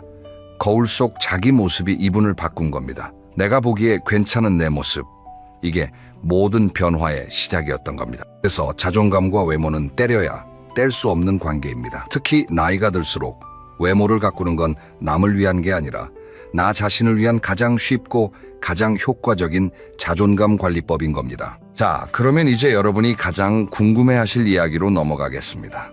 도대체 뭘 어떻게 하라는 건가? 돈이 많이 드는 거 아닌가? 걱정하지 마십시오. 돈 한 푼 안 들이고도 오늘부터 바로 시작할 수 있는 것들입니다. 네 번째 이야기입니다. 돈 안 들이고 외모를 바꾸는 핵심 5가지 하나하나 천천히 말씀드리겠습니다. 첫째, 자세입니다. 자세가 왜 제일 먼저냐고요? 이유가 있습니다. 같은 사람이라도 허리를 쭉 펴고 서 있는 것과 등을 구부리고 서 있는 것은 완전히 다른 사람처럼 보입니다. 실험을 해보시면 금방 알 수 있습니다. 지금 이 자리에서 한번 등을 쭉 펴보십시오. 가슴을 살짝 열고 턱을 약간 당기고 어깨를 뒤로 살짝 젖혀보십시오. 어떻습니까? 벌써 느낌이 다르지 않습니까?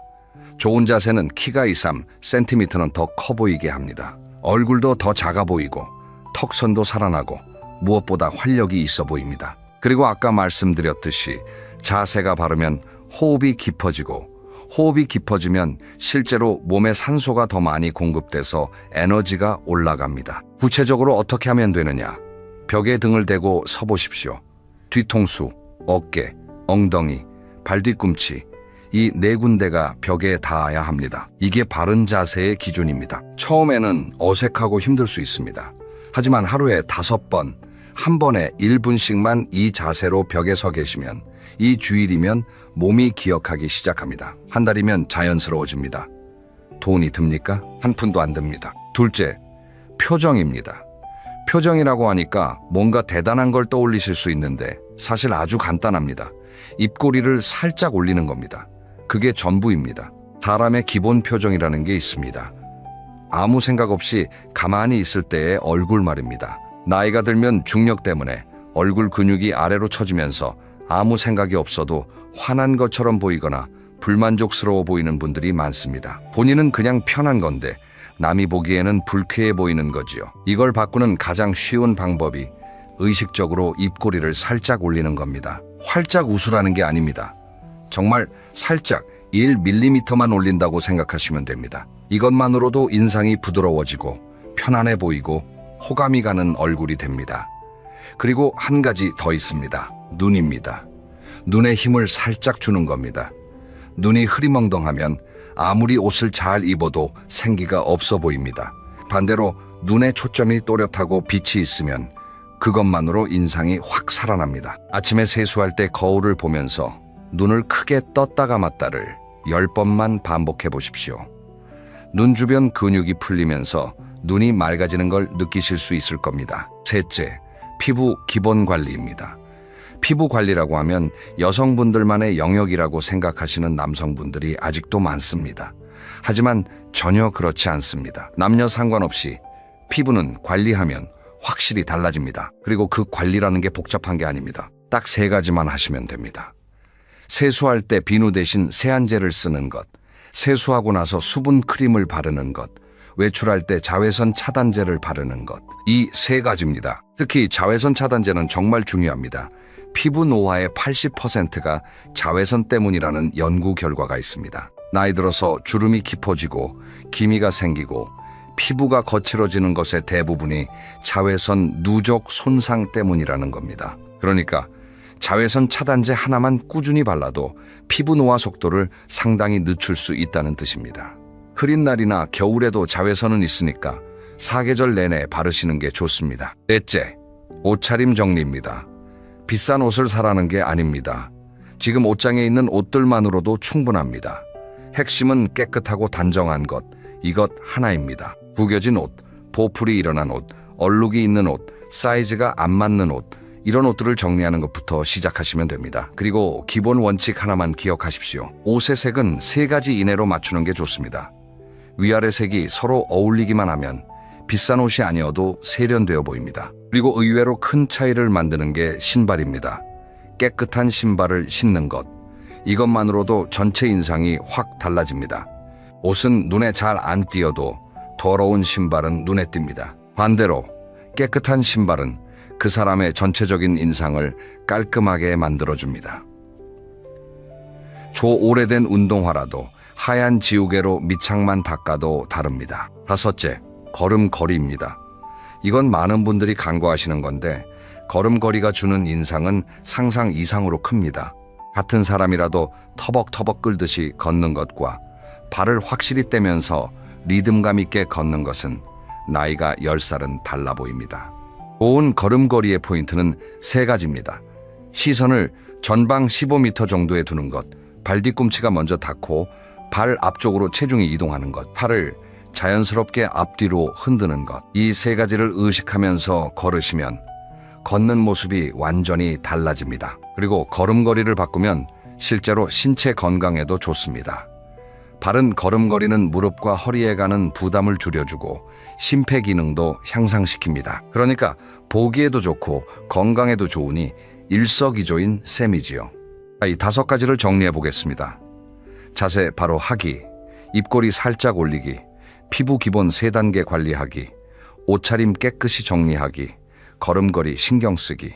이 5가지에 돈이 얼마나 듭니까? 거의 들지 않습니다. 하지만 이 5가지를 꾸준히 하시면 한 달이면 주변 사람들이 알아봅니다.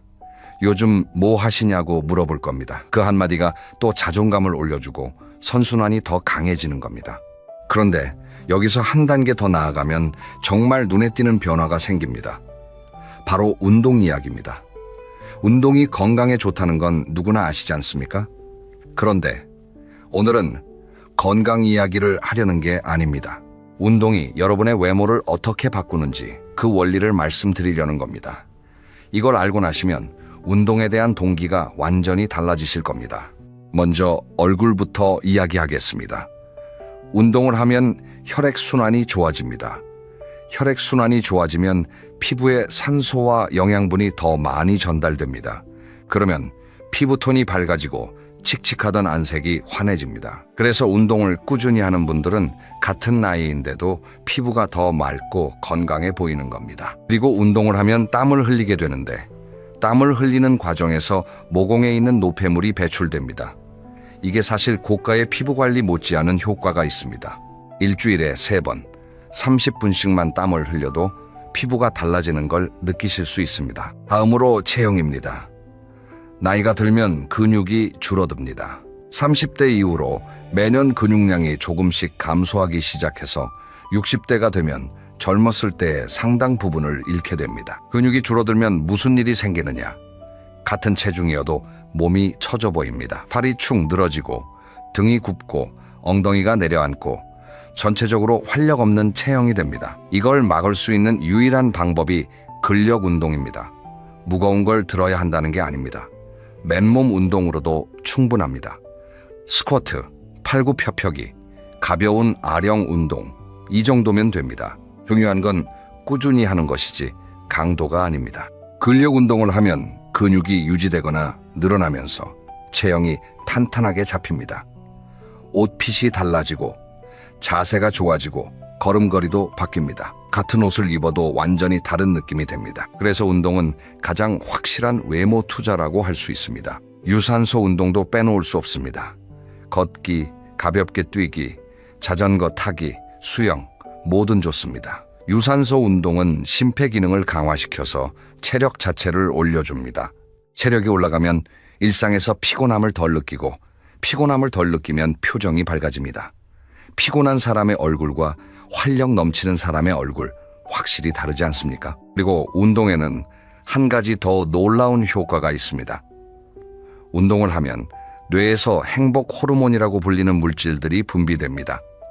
엔도르핀이 대표적이지요. 이 호르몬이 분비되면 기분이 좋아지고 스트레스가 줄어듭니다.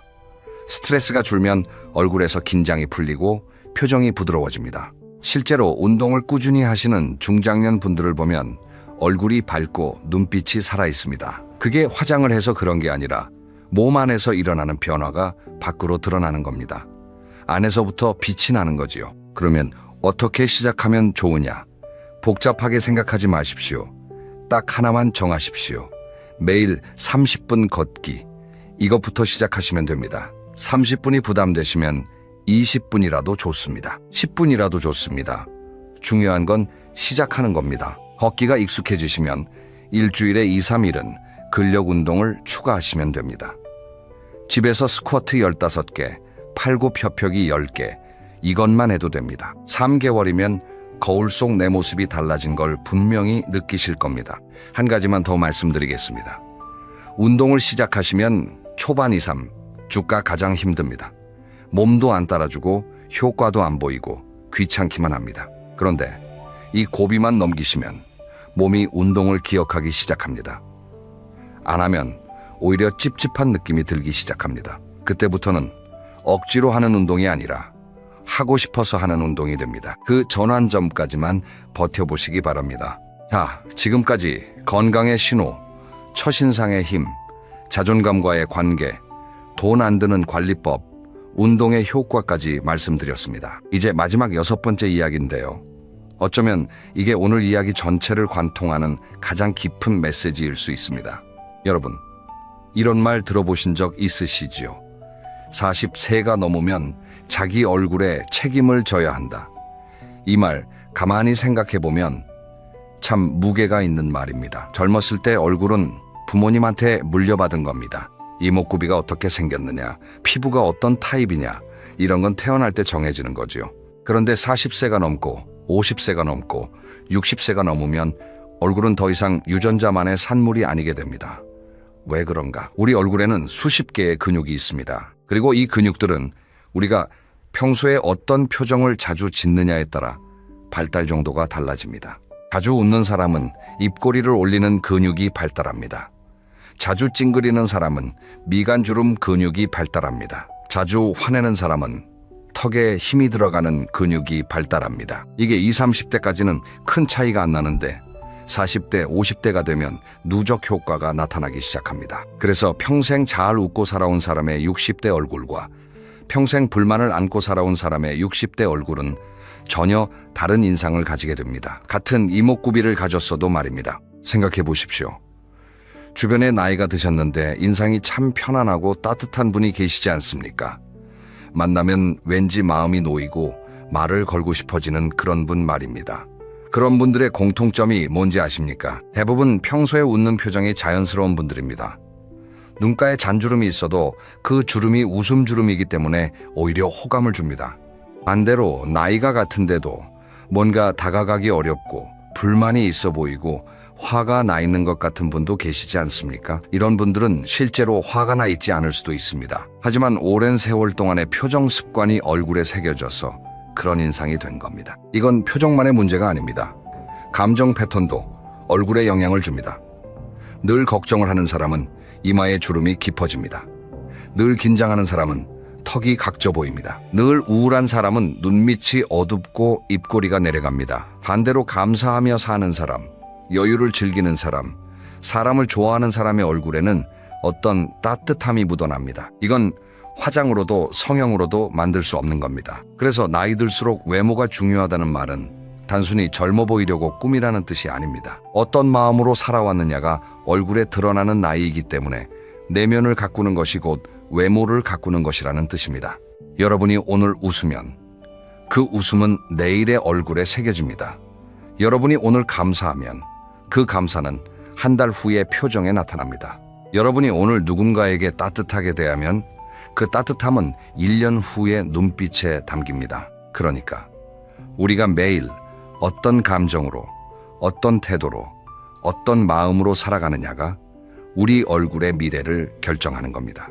이건 아무리 비싼 시술로도 살 수 없는 것입니다. 세상에서 가장 비싼 화장품은 여러분의 미소입니다. 세상에서 가장 효과적인 성형수술은 감사하는 마음입니다. 이게 과장이 아닙니다. 수십 년의 세월이 증명하는 사실입니다. 여기까지 6가지 이야기를 모두 말씀드렸습니다. 오늘 1시간 동안 함께해 주셔서 감사합니다. 마지막으로 핵심을 정리해 드리겠습니다. 하나, 외모는 허용이 아닙니다. 건강의 신호입니다. 거울을 볼 때 내 몸이 보내는 메시지에 귀를 기울이십시오. 둘, 나이 들수록 첫인상의 힘은 더 강해집니다. 나의 가치를 제대로 전달하기 위해서라도 외모를 가꿀 필요가 있습니다. 셋, 외모와 자존감은 때려야 뗄 수 없습니다. 악순환의 고리를 끊고 선순환을 만드십시오. 시작은 아침에 깨끗하게 차려입는 것으로 충분합니다. 넷, 돈이 들지 않아도 됩니다. 자세, 표정, 기본 피부관리, 옷차림, 걸음걸이, 이 5가지를 오늘부터 실천해 보십시오. 5, 운동은 가장 확실한 외모 투자입니다. 매일 30분 걷기부터 시작하십시오. 3개월이면 달라진 나를 만나실 겁니다. 6, 내면이 얼굴에 새겨지는 나이입니다. 웃으십시오. 감사하십시오. 따뜻하게 사십시오. 그것이 가장 아름다운 외모의 비결입니다. 오늘부터 딱 1가지만 시작해 보시는 건 어떻겠습니까?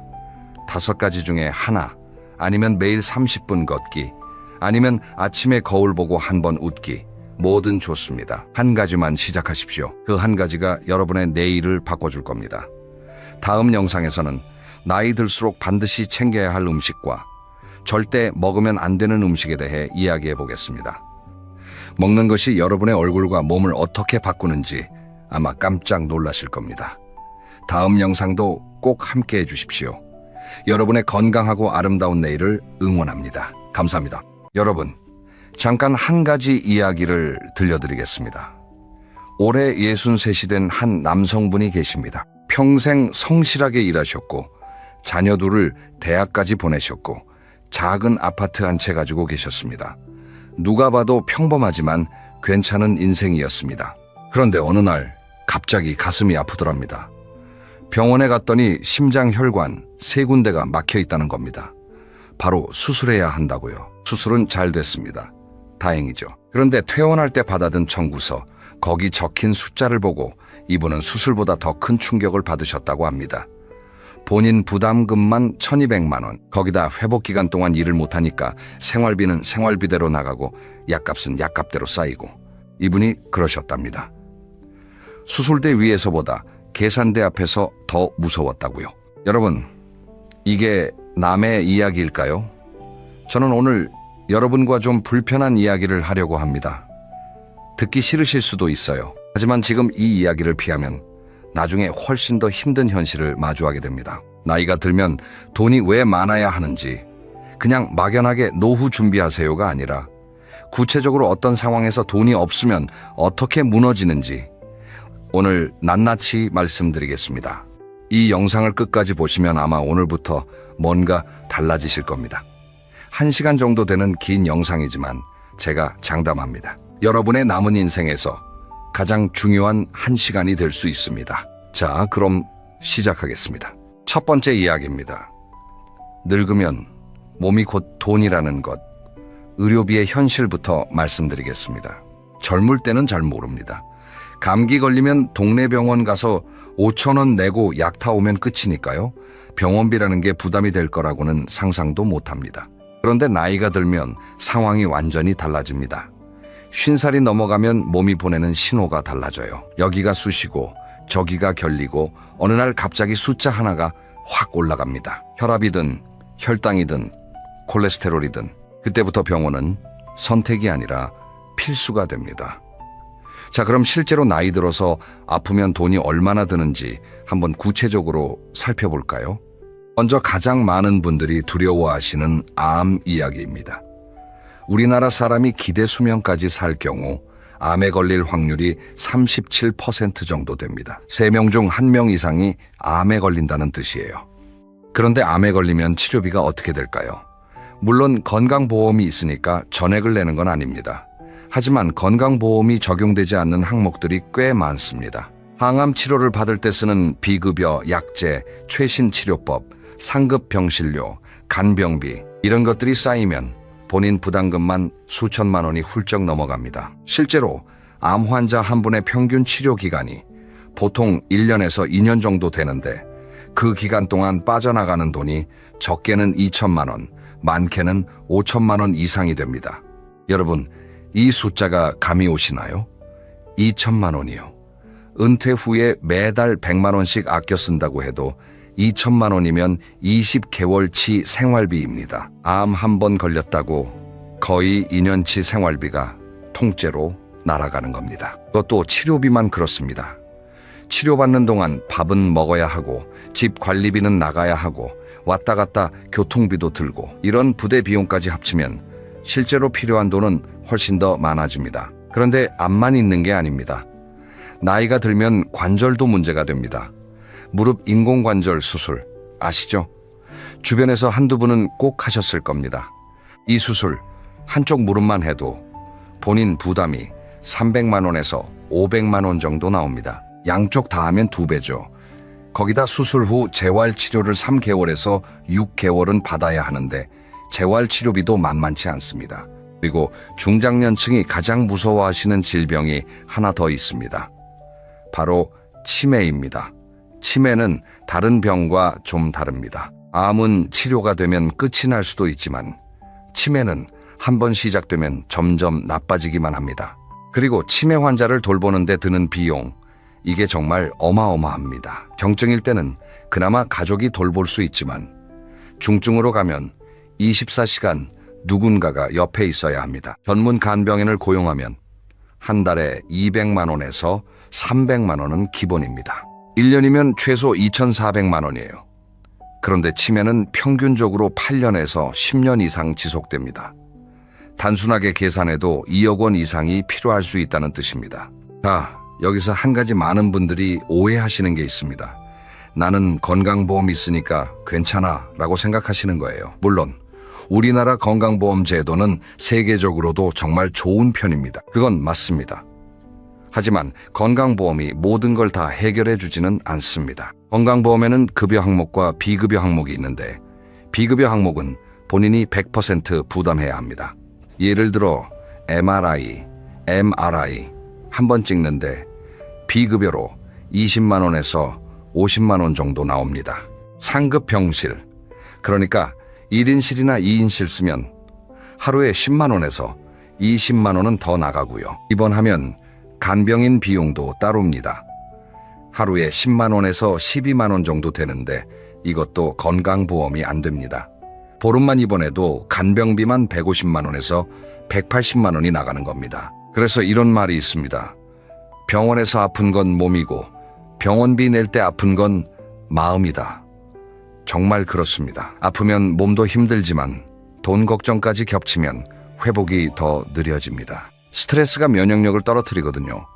치료에 집중해야 할 시간에 이 돈을 어디서 구하지? 를 걱정하게 되면 마음이 무너지고 마음이 무너지면 몸도 따라서 무너집니다. 악순환이 시작되는 겁니다. 실제로 제가 아는 한 분의 이야기를 해드릴게요.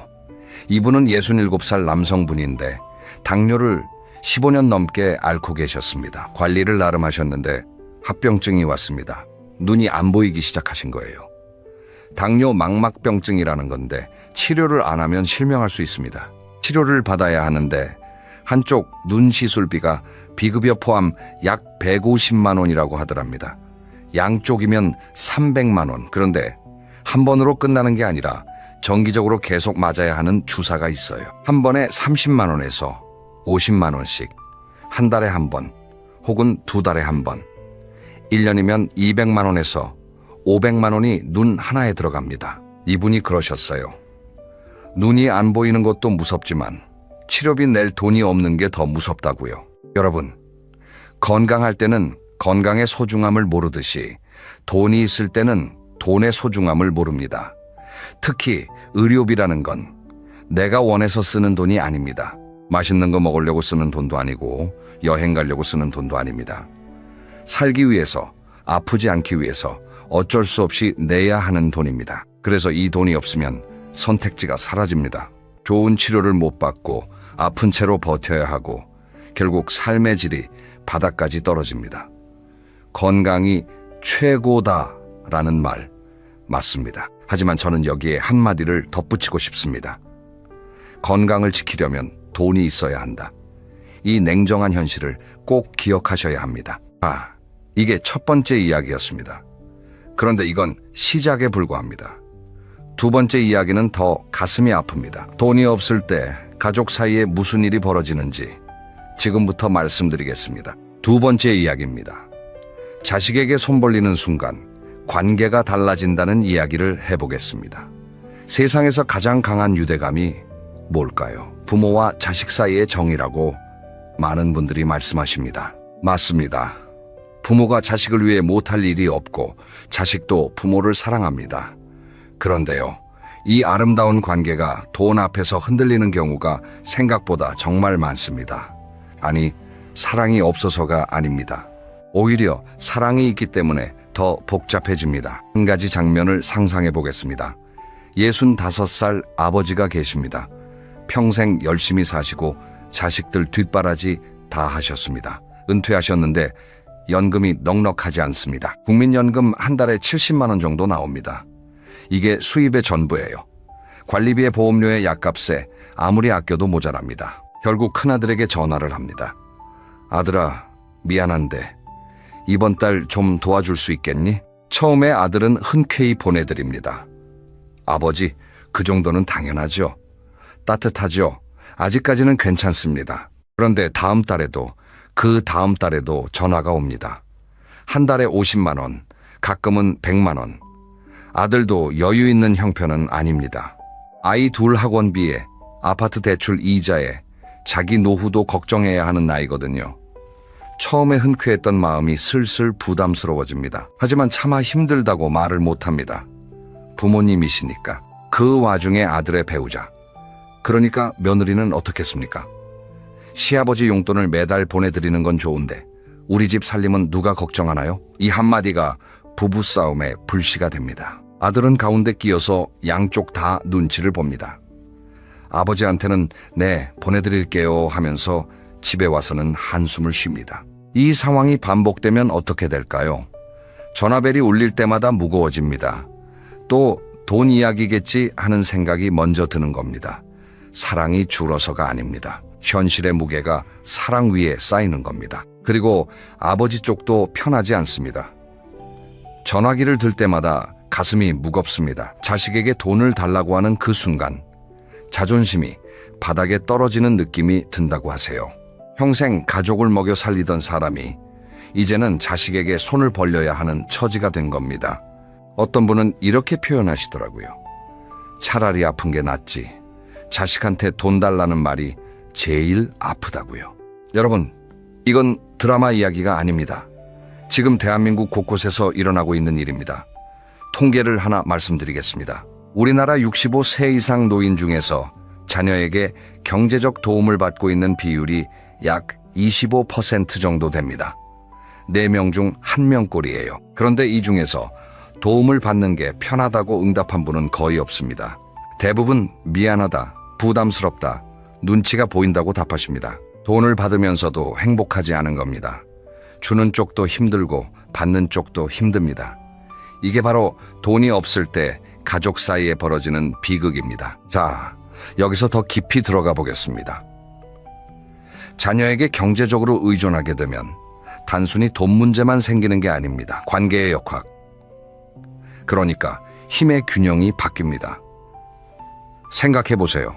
여러분이 자녀에게 매달 생활비를 받고 있다고 칩시다. 그러면 명절에 자녀네 집에 가서도 예전 같지가 않습니다. 내가 뭘 해줄 수 있는 게 없는데 가도 되나 하는 생각이 듭니다. 손주한테 용돈을 쥐어주고 싶은데 줄 돈이 없습니다. 예전에는 손주가 오면 10,000원, 50,000원 쥐어주면서 할아버지, 할머니의 위험이 있었는데 그게 사라지면 마음이 쪼그라듭니다. 사소한 것 같지만 이런 것들이 쌓이면 자존감이 무너집니다. 더 심각한 경우도 있습니다. 경제적으로 의존하다 보면 자녀의 결정에 반대 의견을 내기가 어려워집니다. 내가 돈도 벌어다 주는 것도 아닌데 뭐라고 할 자격이 있나 하는 생각 때문이에요. 이건 부모로서의 역할, 가족 안에서의 위치까지 흔들리는 겁니다. 돈이 단순히 물질적인 문제가 아니라 인간관계의 기반이기도 하다는 거.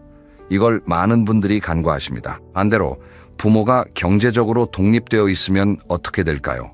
완전히 다릅니다. 자녀가 찾아오면 맛있는 거 사주고 손주한테 용돈도 쥐어주고 엄마 아빠 잘 지내고 있으니까 너희 걱정 마라 라고 당당하게 말할 수 있습니다. 이때 자녀가 느끼는 감정은 뭘까요? 안도감입니다. 우리 부모님이 건강하시고 경제적으로도 괜찮으시구나 하는 안도감. 이게 가족 관계를 건강하게 유지해주는 힘입니다. 실제로 이런 연구 결과도 있습니다. 경제적으로 독립된 노인이 자녀와의 관계 만족도가 훨씬 높다는 겁니다. 당연하겠죠. 돈 때문에 서로 눈치 볼 일이 없으니까 순수하게 정만 주고받을 수 있는 겁니다. 잘 지내니? 잘 지내.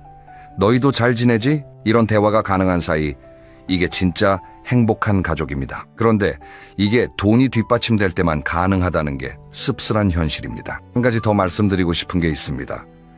자녀에게 짐이 되지 않겠다는 건 단순히 본인의 자존심 문제가 아닙니다. 자녀의 인생을 지켜주는 일이기도 합니다. 요즘 40, 50대가 얼마나 힘든지 아시죠? 아이들 교육비, 주거비, 자기 노후 준비. 이 세 가지만 해도 벅찬데 거기에 부모님 생활비까지 더해지면 정말 감당이 안 됩니다. 그래서 어떤 전문가는 이렇게 말합니다. 자녀에게 물려줄 재산이 없는 건 괜찮지만 자녀에게 경제적 부담을 주는 건 안 된다고요. 저도 이 말에 깊이 동의합니다. 물려줄 게 없어도 됩니다. 하지만 최소한 내 먹을 거, 내 병원비, 내 생활비는 내가 해결할 수 있어야 합니다. 이게 부모로서 자녀에게 줄 수 있는 마지막 선물입니다. 자, 두 번째 이야기를 정리하겠습니다. 자식에게 손 벌리는 순간 관계가 달라집니다. 사랑이 사라지는 게 아니라 사랑 위에 무거운 짐이 얹히는 겁니다. 그리고 그 짐은 시간이 갈수록 더 무거워집니다. 이걸 막을 수 있는 유일한 방법은 경제적으로 독립하는 겁니다. 그러면 사랑만 남습니다. 순수한 사랑, 그게 진짜 행복한 노후의 시작입니다. 그런데 여러분, 여기서 끝이 아닙니다. 세 번째 이야기는 많은 분들이 생각하지 못하시는 부분입니다. 바로 외로움입니다. 나이가 들면 왜 외로워지는지, 그리고 그 외로움에 왜 돈이 필요한지 지금부터 들어보시겠습니다. 세 번째 이야기입니다. 노후의 진짜 적은 외로움이고 외로움에도 돈이 든다는 이야기입니다. 여러분, 은퇴하면 뭐 하고 싶으세요? 이런 질문을 드리면 대부분 이렇게 대답하십니다. 여행 다니고 싶다. 취미 활동하고 싶다. 친구들이랑 자주 만나고 싶다. 다 좋은 생각입니다. 그런데 현실은 좀 다릅니다. 은퇴 후 처음 몇 달은 정말 좋습니다. 그동안 못했던 것들 하면서 시간을 보냅니다. 아침에 늦게 일어나고 밀린 드라마도 보고 가까운 산도 다니고 자유를 만끽합니다. 그런데 그게 석 달, 6개월, 1년이 지나면 슬슬 달라집니다. 갑자기 무섭도록 조용해진다는 거예요. 왜 그럴까요? 생각해보면 간단합니다. 직장을 다닐 때는 하루에 적어도 수십 명은 만났습니다. 아침에 출근하면 동료들과 인사하고 회의하고 점심 같이 먹고 퇴근길에 한잔하기도 하고, 그 관계가 다 좋은 관계는 아니었겠지만 어쨌든 사람과 만나고 이야기하고 웃고 가끔 화도 내고, 그게 사회적 활동이었습니다. 그런데 은퇴하면 그게 다 사라집니다. 하루 종일 집에 있으면 만나는 사람이 배우자밖에 없습니다. 배우자분이 계시면 그나마 낫지만 혼자 사시는 분은 정말 하루 종일 아무도 안 만나는 날이 생깁니다. 2, 3일 내내 누군가와 대화다운 대화를 한마디도 안 하는 경우도 생긴다고 해요. 이게 하루 이틀이면 괜찮습니다. 조용하고 좋지 뭐 할 수도 있죠. 그런데 이게 한 달, 두 달, 1년, 2년 계속되면 사람이 달라집니다. 우울해지고 의욕이 없어지고 말수가 줄어들고 표정이 사라집니다. 이걸 전문가들은 사회적 고립이라고 부릅니다. 그리고 이 사회적 고립이 건강에 미치는 영향이 여러분 아마 놀라실 겁니다. 외로움이 건강에 미치는 영향을 연구한 학자들에 따르면 만성적인 외로움이 하루에 담배 15개비를 피우는 것과 비슷한 수준의 건강 위험을 가져온다고 합니다. 외로움이 담배만큼 해롭다니 믿어지시나요? 하지만 이건 과장이 아니라 여러 연구를 통해 확인된 사실입니다. 외로우면 스트레스 호르몬이 올라가고 면역력이 떨어지고 심장병과 뇌졸중 위험이 높아지고 치매 발병 확률까지 올라갑니다. 그러면 외로움을 해결하려면 어떻게 해야 할까요? 사람을 만나야 합니다. 당연한 이야기죠. 그런데 여기서 문제가 됩니다. 사람을 만나는데도 돈이 든다는 겁니다. 친구 만나는데 무슨 돈이 들어? 이렇게 생각하실 수 있습니다.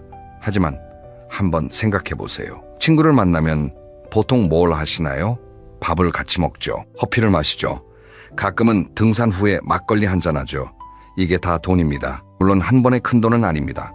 하지만 매달 꾸준히 하려면 생각보다 적지 않은 돈이 들어갑니다. 구체적으로 계산해 볼까요? 일주일에 한 번 친구를 만나서 밥을 먹고 커피를 마신다고 칩시다. 점심 한 끼에 10,000원, 커피 한 잔에 5,000원, 합치면 15,000원입니다. 일주일에 한 번이면 한 달에 4번 6만 원이에요. 6만 원이면 별거 아니네 하실 수 있지만 이건 딱 한 명하고만 만났을 때 이야기입니다. 친구 모임이 여러 개면요. 동창 모임, 동호회, 교회 모임 이렇게 3, 4개만 되어도 한 달에 20만 원에서 30만 원은 금방 나갑니다. 그리고 취미 활동은요. 등산은 그나마 돈이 적게 들지만 골프는 말할 것도 없고 낚시, 사진, 그림, 서예 이런 취미들도 장비비, 재료비, 수강료가 들어갑니다. 한 달에 10만 원에서 20만 원은 기본이에요. 여행은 어떨까요? 은퇴 후에 여행 다니고 싶다고 하셨는데 국내 여행 한 번 다녀오면 숙박비, 식비, 교통비에서 부부 기준 최소 30만 원에서 50만 원은 들어갑니다. 1년에 서너 번만 가도 200만 원 가까이 됩니다. 해외여행은 더하겠죠. 이렇게 다 합치면 사회활동을 하고 사람들과 관계를 유지하는데 한 달에 최소 30만 원에서 50만 원 정도는 필요합니다. 그냥 집에 있으면 되지라고 하실 수도 있습니다. 맞아요. 안 쓰면 되죠. 하지만 그러면 외로움이 찾아옵니다. 사람을 안 만나면 고립되고, 고립되면 우울해지고, 우울해지면 건강이 나빠지고, 건강이 나빠지면 병원비가 늘어납니다. 결국 외로움을 방치하면 나중에 더 큰 비용으로 돌아오는 겁니다. 여기서 한 가지 정말 가슴 아픈 현실을 말씀드리겠습니다. 돈이 없으면 사람이 떠납니다. 이 말 좀 냉정하게 들리실 수 있습니다. 하지만 현실입니다. 물론 진짜 친구는 돈이 없어도 곁에 있어줍니다. 그런데 나이가 들면 인간관계가 자연스럽게 줄어드는데 돈까지 없으면 그 속도가 훨씬 빨라집니다. 모임에 나갈 돈이 없으면 참석을 못합니다. 한두 번 빠지면 그러려니 하지만 계속 빠지면 서서히 잊혀집니다. 연락이 뜸해지고 모임에서 이름이 빠지고 어느 순간 그 사람 요즘 뭐하나? 해로 끝납니다. 이건 인정사정 없는 현실이에요. 반대로 돈이 있으면 어떨까요? 모임에 꾸준히 나갈 수 있고 가끔은 제가 사겠다며 한턱 낼 수도 있고 새로운 취미를 시작해서 새로운 사람을 만날 수도 있습니다. 여행 동호회, 등산 모임, 사진 동아리 이런 데 참여하면서 새로운 인연을 맺을 수 있습니다. 돈이 직접적으로 외로움을 해결해 주는 건 아니지만 외로움을 해결할 수 있는 활동에 참여할 수 있게 해주는 건 바로 돈입니다. 그래서 저는 이렇게 말씀드리고 싶습니다. 노후에 돈이 필요한 이유 중 하나는 사람다운 관계를 유지하기 위해서입니다. 밥 먹고 살기 위해서만 돈이 필요한 게 아닙니다. 사람들과 어울리고 웃고 이야기 나누고 살아있다는 느낌을 갖기 위해서도 돈이 필요합니다. 외로움은 천천히, 조용히, 그러나 확실하게 사람을 무너뜨립니다. 돈은 그 외로움으로부터 여러분을 지켜주는 방패가 될 수 있습니다. 자, 세 번째 이야기까지 들으셨습니다. 의료비, 가족관계, 외로움. 이 세 가지가 나이 들어서 돈이 반드시 필요한 이유의 핵심이었습니다. 그런데 여러분, 이 세 가지가 한꺼번에 몰려오는 장소가 있습니다. 아무도 쉽게 말하지 않지만 우리 모두 언젠가 마주할 수 있는 곳, 바로 요양원입니다. 네 번째 이야기, 요양원이라는 현실에 대해 지금부터 말씀드리겠습니다. 네 번째 이야기입니다. 요양원이라는 현실, 아무도 말해주지 않는 비용에 대한 이야기입니다. 요양원이라는 단어, 들으면 기분이 좋은 분은 없을 겁니다. 누구나 건강하게 집에서 늙어가고 싶으니까요. 하지만 현실은 우리의 바람대로 흘러가지 않을 때가 많습니다. 지금 우리나라에서 요양원이나 요양병원에 계시는 어르신이 얼마나 되는지 아시나요? 약 50만 명이 넘습니다. 이분들 대부분이 처음에는 나는 절대 요양원 안 간다고 생각하셨던 분들입니다. 하지만 치매가 오거나 뇌졸중으로 쓰러지거나 낙상으로 거동이 불편해지면 가족의 힘만으로는 돌보기가 어려워집니다. 결국 요양시설을 찾게 되는 겁니다. 그런데 여기서 중요한 문제가 있습니다. 요양원이 다 같은 요양원이 아니라는 겁니다. 요양원에도 등급이 있고 시설 차이가 있고 비용 차이가 있습니다. 먼저 기본적인 구조를 설명드리겠습니다. 우리나라에는 장기 요양보험이라는 제도가 있습니다. 만 65세 이상이시거나 65세 미만이라도 치매, 뇌혈관 질환 등 노인성 질병이 있으면 장기 요양 등급을 받을 수 있습니다. 1등급에서 5등급까지 있는데 등급에 따라 국가에서 요양 비용의 일부를 지원해 줍니다. 그러니까 전액을 본인이 내는 건 아닙니다. 하지만 국가에서 내주니까 괜찮겠네 라고 안심하시면 안 됩니다. 장기 요양보험이 적용되더라도 본인 부담금이 있습니다. 시설 급여의 경우 본인 부담이 20% 정도 됩니다. 여기에 식비, 간식비, 임의용비 같은 비급여 항목이 추가됩니다. 그래서 일반적인 요양원에서 한 달에 본인이 부담하는 비용이 약 30만 원에서 50만 원 정도 됩니다. 50만 원이면 감당할 만하네? 하실 수 있습니다. 맞습니다. 이 정도는 감당할 수 있는 분들이 많으실 겁니다. 하지만 이건 가장 기본적인 요양원의 이야기입니다. 문제는 이 기본적인 요양원의 환경이 여러분이 상상하시는 것과 다를 수 있다는 겁니다. 기본적인 요양원에서는 보통 사인실이나 6인실을 사용합니다. 여러 명이 한 방을 쓰는 겁니다. 프라이버시는 사실상 없다고 보시면 됩니다. 식사는 나오지만 메뉴를 선택할 수 있는 건 아닙니다. 프로그램이 있긴 하지만 아주 다양하진 않을 수 있습니다. 물론 좋은 요양원도 많습니다. 하지만 시설이 낡고 인력이 부족한 요양원도 현실적으로 존재합니다. 뉴스에서 요양원 관련 안타까운 소식을 가끔 접하시잖아요. 그게 다 남의 이야기가 아닐 수 있습니다. 그러면 좀 더 좋은 환경에서 지내려면 어떻게 해야 할까요? 돈이 필요합니다. 1인실이나 2인실이 있는 요양원, 쾌적한 환경과 다양한 프로그램을 갖춘 시설은 비용이 확 올라갑니다. 이런 프리미엄 요양원의 경우 한 달 비용이 200만 원에서 300만 원, 많게는 500만 원까지도 갑니다. 최고급 시설은 한 달에 1,000만 원이 넘는 곳도 있습니다. 같은 요양원이라는 이름을 가지고 있지만 30만 원짜리와 300만 원짜리는 하늘과 땅 차이입니다. 구체적으로 비교해 볼까요? 30만 원짜리 요양원에서는 4명에서 6명이 한 방을 씁니다. 옆 사람이 밤에 기침을 하면 같이 깨야 합니다. 화장실도 공용이고 목욕도 정해진 시간에 맞춰야 합니다. 반면 200만 원 이상 되는 곳에서는 1인실이 있고 개인 화장실이 있고 원할 때 샤워할 수 있고 식단도 개인 건강 상태에 맞춰 나옵니다. 물리치료, 인지훈련 프로그램도 더 다양하고 직원 대 입소자 비율이 높아서 더 세심한 돌봄을 받을 수 있습니다. 같은 노후인데 어디서 지내느냐에 따라 삶의 질이 이렇게 달라집니다. 그리고 한 가지 더 생각하셔야 할 게 있습니다. 요양원에 얼마나 오래 계시게 될지는 아무도 모릅니다. 평균적으로 요양원 입소 기간이 3년에서 5년 정도 된다고 하는데 치매의 경우 10년 이상이 될 수도 있습니다. 한 달에 50만 원씩만 계산해도 5년이면 3천만 원입니다. 한 달에 200만 원이면 5년에 1억 2천만 원이에요. 이게 결코 작은 돈이 아닙니다. 여러분, 내가 어디서 늙어갈지는 지금 내 통장이 결정합니다.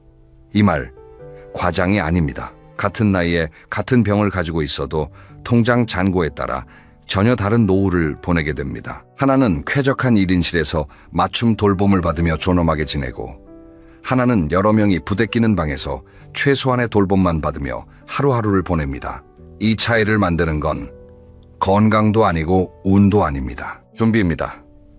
돈을 준비해 놓았느냐 아니냐의 차이입니다. 그리고 요양원까지 가지 않더라도 집에서 돌봄을 받는 경우에도 돈은 필요합니다. 제가 요양, 그러니까 자기 집에서 요양 서비스를 받는 건데, 이것도 장기 요양보험이 일부 적용되지만 역시 본인 부담이 있습니다. 그리고 추가로 원하는 서비스, 예를 들어 주말 돌봄이나 야간 돌봄은 별도 비용이 드는 경우가 많습니다. 집에서 지내더라도 집을 노인에게 맞게 개조하는 비용도 생각하셔야 합니다. 문턱 없애기, 욕실에 안전 손잡이 달기, 미끄럼 방지, 바닥재 깔기, 이런 것들 하나하나가 다 비용입니다. 네 번째 이야기를 정리하겠습니다. 요양원은 남의 이야기가 아닙니다. 우리 모두의 가능성 있는 미래입니다. 그리고 그 미래가 어떤 모습일지는 지금 우리가 어떻게 준비하느냐에 달려 있습니다. 좋은 시설에서 존엄하게 돌봄을 받을 수도 있고, 열악한 환경에서 최소한의 돌봄만 받으며 지낼 수도 있습니다. 그 갈림길에 서 있는 건 바로 돈입니다. 불편한 진실이지만 외면하면 안 됩니다. 여기까지 4가지 이야기를 들려드렸습니다. 의료비, 가족관계, 외로움, 요양원. 나이 들어서 돈이 없으면 이 4가지 영역에서 동시에 위기가 찾아옵니다. 그러면 이제 이렇게 물으실 수 있습니다. 알겠어. 돈이 중요한 건 이해했는데 그래서 어떻게 하라고? 맞습니다. 현실을 아는 것도 중요하지만 대비책을 세우는 게 더 중요합니다. 5번째 이야기에서는 지금부터 구체적으로 무엇을 할 수 있는지 실천 가능한 방법들을 말씀드리겠습니다. 5번째 이야기입니다. 그래서 지금 당장 뭘 해야 하는가에 대한 이야기입니다. 여러분, 여기까지 들으시면서 좀 무거우셨죠? 마음이 불안하신 분도 계실 겁니다. 하지만 불안해하실 필요 없습니다. 왜냐하면 아직 시간이 있으니까요. 중요한 건 이 사실을 알았으면 이제부터 움직이는 겁니다. 늦었다고 생각할 때가 그나마 가장 빠른 때라는 말 아시죠? 진짜 그렇습니다. 지금이 가장 빠릅니다. 자, 그럼 구체적으로 무엇을 할 수 있는지 하나씩 말씀드리겠습니다. 첫째, 내가 매달 얼마가 필요한지 정확하게 계산하는 겁니다. 많은 분들이 노후 자금에 대해 막연하게 생각하십니다. 대충 이 정도면 되겠지 하시는데, 이 대충 이 문제입니다. 제대로 계산을 안 하면 나중에 큰 낭패를 봅니다. 지금 바로 종이 한 장 꺼내시고 한 달에 반드시 나가야 하는 고정 지출을 적어보세요.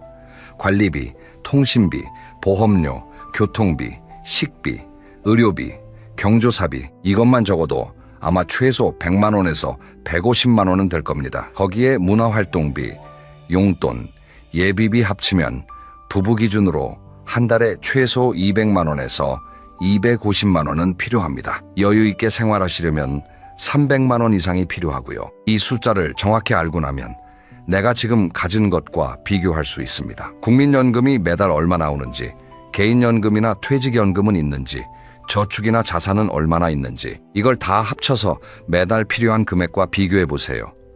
부족한 부분이 보일 겁니다. 그 부족한 부분을 어떻게 채울 것인가, 이게 핵심입니다. 둘째, 국민연금을 최대한 활용하는 방법을 찾으셔야 합니다. 국민연금은 죽을 때까지 나오는 돈이기 때문에 장수 리스크에 대비하는 가장 확실한 수단입니다. 여기서 한 가지 팁을 드리겠습니다. 국민연금 수령 시기를 늦출 수 있다는 거 아시죠? 원래만 63세부터 받을 수 있는데 이걸 최대 5년까지 늦출 수 있습니다. 1년 늦출 때마다 연금액이 7.2%씩 올라갑니다. 5년을 다 늦추면 36%가 올라가는 거예요. 만약 다른 소득이 있어서 당장 연금이 급하지 않으시다면 연기하시는 걸 한번 고려해 보세요. 물론 개인 상황에 따라 다르기 때문에 무조건 늦추라는 건 아닙니다. 건강 상태, 다른 소득권, 생활비 사정을 다 고려하셔서 판단하셔야 합니다. 그리고 국민연금 외에 추가적인 소득권을 만드는 것도 중요합니다. 요즘은 은퇴 후에도 일할 수 있는 기회가 과거보다 많아졌습니다. 꼭 정규직이 아니더라도 시간제, 일자리, 경비, 배달, 강의, 컨설팅, 온라인 판매 등 다양한 일을 하시는 분들이 많습니다. 한 달에 50만 원에서 100만 원만 더 벌어도 생활의 여유가 완전히 달라집니다. 이 나이에 무슨 일을 하시는 분들이 계신데 생각을 바꾸셔야 합니다. 일은 돈만 벌어다 주는 게 아닙니다. 사회적 관계를 유지해주고 규칙적인 생활 리듬을 만들어주고 무엇보다 살아있다는 느낌을 줍니다. 세 번째 이야기에서 외로움이 얼마나 무서운지 말씀드렸잖아요. 일을 하면 자연스럽게 사람을 만나게 되고 외로움도 줄어듭니다. 돈도 벌고 외로움도 해결하고 건강도 지키고 일석삼조입니다. 셋째, 생활비 구조를 재설계하셔야 합니다. 은퇴 전과 은퇴 후의 지출 구조는 달라야 합니다. 은퇴 전에는 버는 만큼 쓰는 게 어느 정도 가능하지만 은퇴 후에는 정해진 돈 안에서 살아야 합니다. 그래서 지출을 세 가지로 나눠보시는 걸 추천합니다.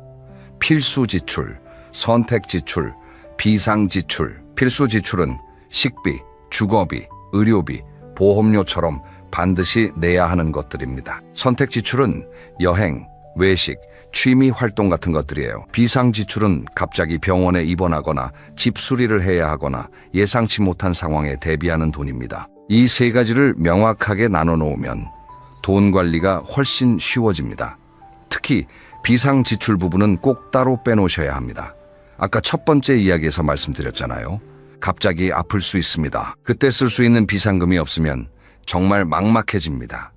전문가들은 최소 3천만 원에서 5천만 원 정도의 비상 의료비를 따로 준비해 두라고 조언합니다.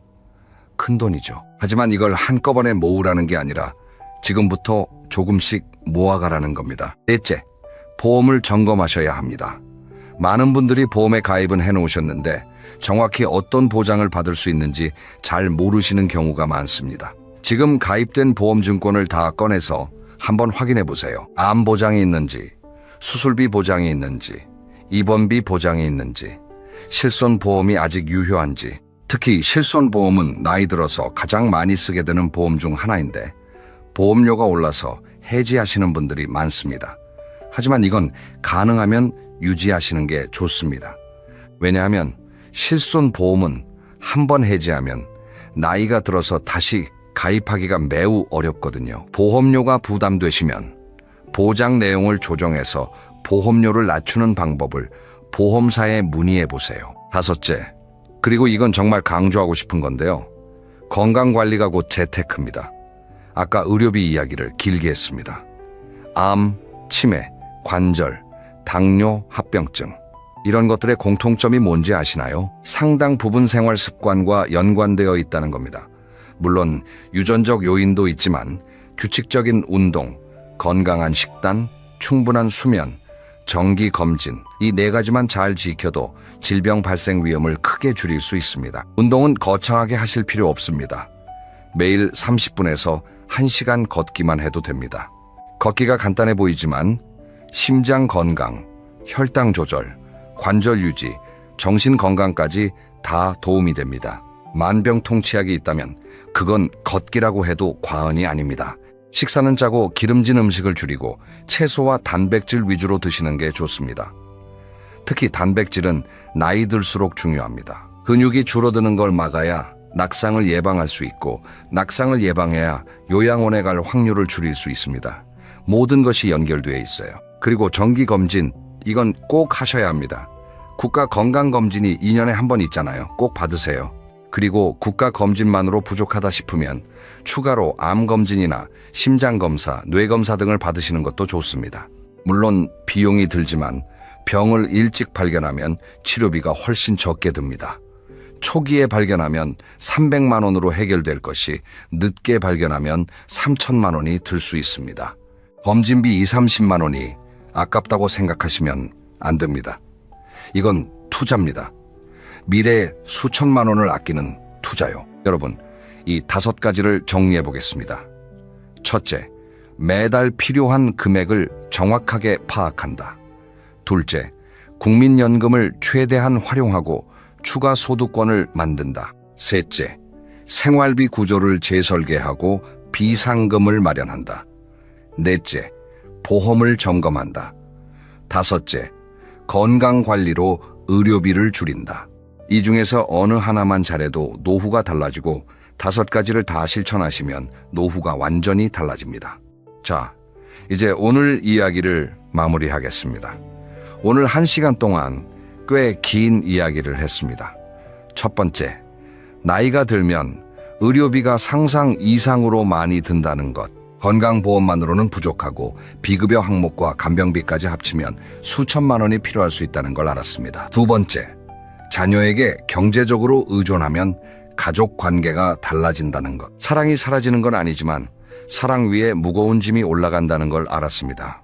세 번째, 노후에 진짜 적은 외로움이고 외로움을 해결하려면 사회활동을 해야 하는데 그 사회활동에도 돈이 든다는 걸 알았습니다. 네 번째, 요양원의 현실. 어디서 늙어갈지는 지금 내 통장이 결정한다는 냉정한 현실을 마주했습니다. 다섯 번째, 지금부터 구체적으로 뭘 할 수 있는지 5가지 실천 방법을 살펴봤습니다. 오늘 이 영상을 보시고 좀 무거우셨을 수 있습니다. 불안하신 분도 계실 거예요. 하지만 저는 여러분이 이 영상을 끝까지 보셨다는 것 자체가 이미 대단한 거라고 생각합니다. 왜냐하면 대부분의 사람들은 이런 불편한 현실을 외면하거든요. 나는 괜찮겠지, 어떻게든 되겠지 하면서요. 하지만 여러분은 다릅니다. 현실을 직시하셨고 1시간 동안 불편한 이야기를 끝까지 들으셨습니다. 이제 남은 건 행동입니다. 오늘부터 딱 3가지만 해보시겠습니까? 첫째, 오늘 저녁에 종이 한 장 꺼내서 한 달 지출 내역을 적어보세요. 대충이 아니라 최대한 정확하게요. 둘째, 이번 주 안에 가지고 계신 보험 증권을 다 꺼내서 한번 확인해 보세요. 내가 어떤 보장을 받고 있는지, 빠진 건 없는지. 셋째, 내일부터 30분만 걸어보세요. 아침이든 저녁이든 동네 한 바퀴라도 좋습니다. 이 3가지 어렵지 않죠? 하지만 이 작은 시작이 여러분의 노후를 바꿀 수 있습니다. 여러분, 나이 드는 건 누구도 피할 수 없습니다. 하지만 어떻게 나이 드느냐는 우리가 선택할 수 있습니다. 돈이 있다고 행복한 노후가 보장되는 건 아닙니다. 하지만 돈이 없으면 불행한 노후가 될 확률은 확실히 높아집니다. 돈은 행복의 충분 조건은 아니지만 필요 조건입니다. 이 차이를 꼭 기억하시기 바랍니다. 다음 영상에서는 은퇴 후 실제로 매달 얼마가 있어야 하는지 나이대별로 구체적인 숫자를 가지고 더 깊이 이야기해 보겠습니다. 50대, 60대, 70대 각각 얼마가 필요한지, 국민연금으로 얼마나 충당되는지, 부족한 부분은 어떻게 메울 수 있는지 궁금하시면 구독과 알림 설정 꼭 해두세요. 오늘도 끝까지 시청해 주셔서 진심으로 감사합니다. 여러분의 노후가 건강하고 따뜻하기를 바랍니다. 감사합니다. 여러분, 혹시 이런 생각 해보신 적 있으십니까? 은퇴하고 나면 도대체 돈이 얼마나 있어야 하는 걸까? 3억이면 될까? 5억은 있어야 하나? 아니, 요즘 세상에 10억은 있어야 사람답게 산다던데. 이런 이야기를 들을 때마다 가슴이 답답해지고 한숨이 먼저 나오지 않으셨습니까? 그런데 말입니다. 제가 오늘 여러분께 꼭 전해드리고 싶은 이야기가 하나 있습니다. 통장에 1억도 채 되지 않는 돈, 매달 들어오는 연금이라고는 150만 원이 전부인 부부가 있습니다. 이 부부가 은퇴한 지 벌써 5년이 넘었습니다. 그런데 놀랍게도 이 부부는 지금 이 순간에도 웃으며 살고 있습니다. 불안해하지도 않고 자식에게 손 벌리지도 않고 오히려 주변 사람들에게 이렇게 말합니다. 우리 지금 인생에서 제일 행복한 시간이야. 어떻게 이런 일이 가능한 걸까요? 혹시 로또라도 당첨된 걸까요? 아닙니다. 숨겨둔 부동산이 있는 것도 아니고 자녀가 큰 돈을 보내주는 것도 아닙니다. 이 부부가 가진 비밀은 단 하나, 돈을 대하는 태도를 완전히 바꾼 것뿐입니다. 오늘 이 영상에서는 이 부부의 이야기를 중심으로 적은 돈으로도 안정적이고 행복한 노후를 만드는 구체적인 방법을 6가지로 나누어 말씀드리겠습니다. 끝까지 들으시면 노후에 대한 막연한 두려움이 한결 가벼워지실 겁니다. 자, 그럼 시작해 보겠습니다. 첫 번째 이야기입니다. 우리가 노후를 두려워하는 진짜 이유, 그것부터 한번 짚어보겠습니다.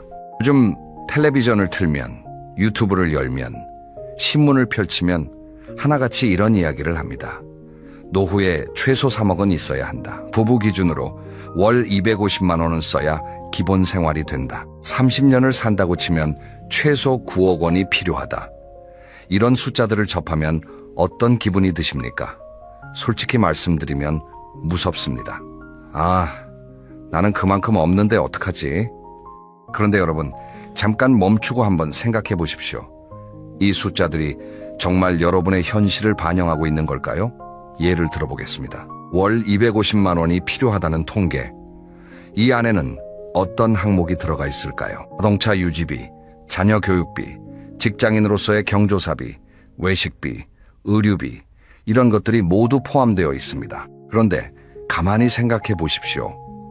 은퇴하고 나면 이 중에서 절반 이상은 자연스럽게 사라집니다. 출퇴근을 안 하니까 기름값이 확 줄어듭니다. 자녀가 독립했으니 교육비는 제로가 됩니다. 직장 동료와의 회식, 부서 경조사, 이런 것도 더 이상 없습니다. 넥타이를 매지 않은 이 양복을 살 일도 없고, 구두를 신지 않은 이 구두를 살 일도 없습니다. 그러니까 은퇴 전에 필요했던 돈과 은퇴 후에 실제로 필요한 돈은 완전히 다른 겁니다. 이걸 저는 숫자의 함정이라고 부릅니다. 은퇴 전 기준으로 만들어진 숫자를 은퇴 후에 그대로 가져다 놓으니까 실제보다 훨씬 더 많은 돈이 필요한 것처럼 보이는 거예요. 비유를 하나 들어보겠습니다. 여러분이 겨울에 두꺼운 패딩을 입고 나갔다고 해봅시다. 그 패딩이 필요했던 이유는 바깥이 영하 10도였기 때문입니다. 그런데 봄이 와서 기온이 영상 20도가 되었는데도 여전히 그 두꺼운 패딩을 입고 있다면 어떻겠습니까? 덥고 답답하고 필요 없는 짐을 지고 다니는 셈이죠. 은퇴 전의 생활비 기준을 은퇴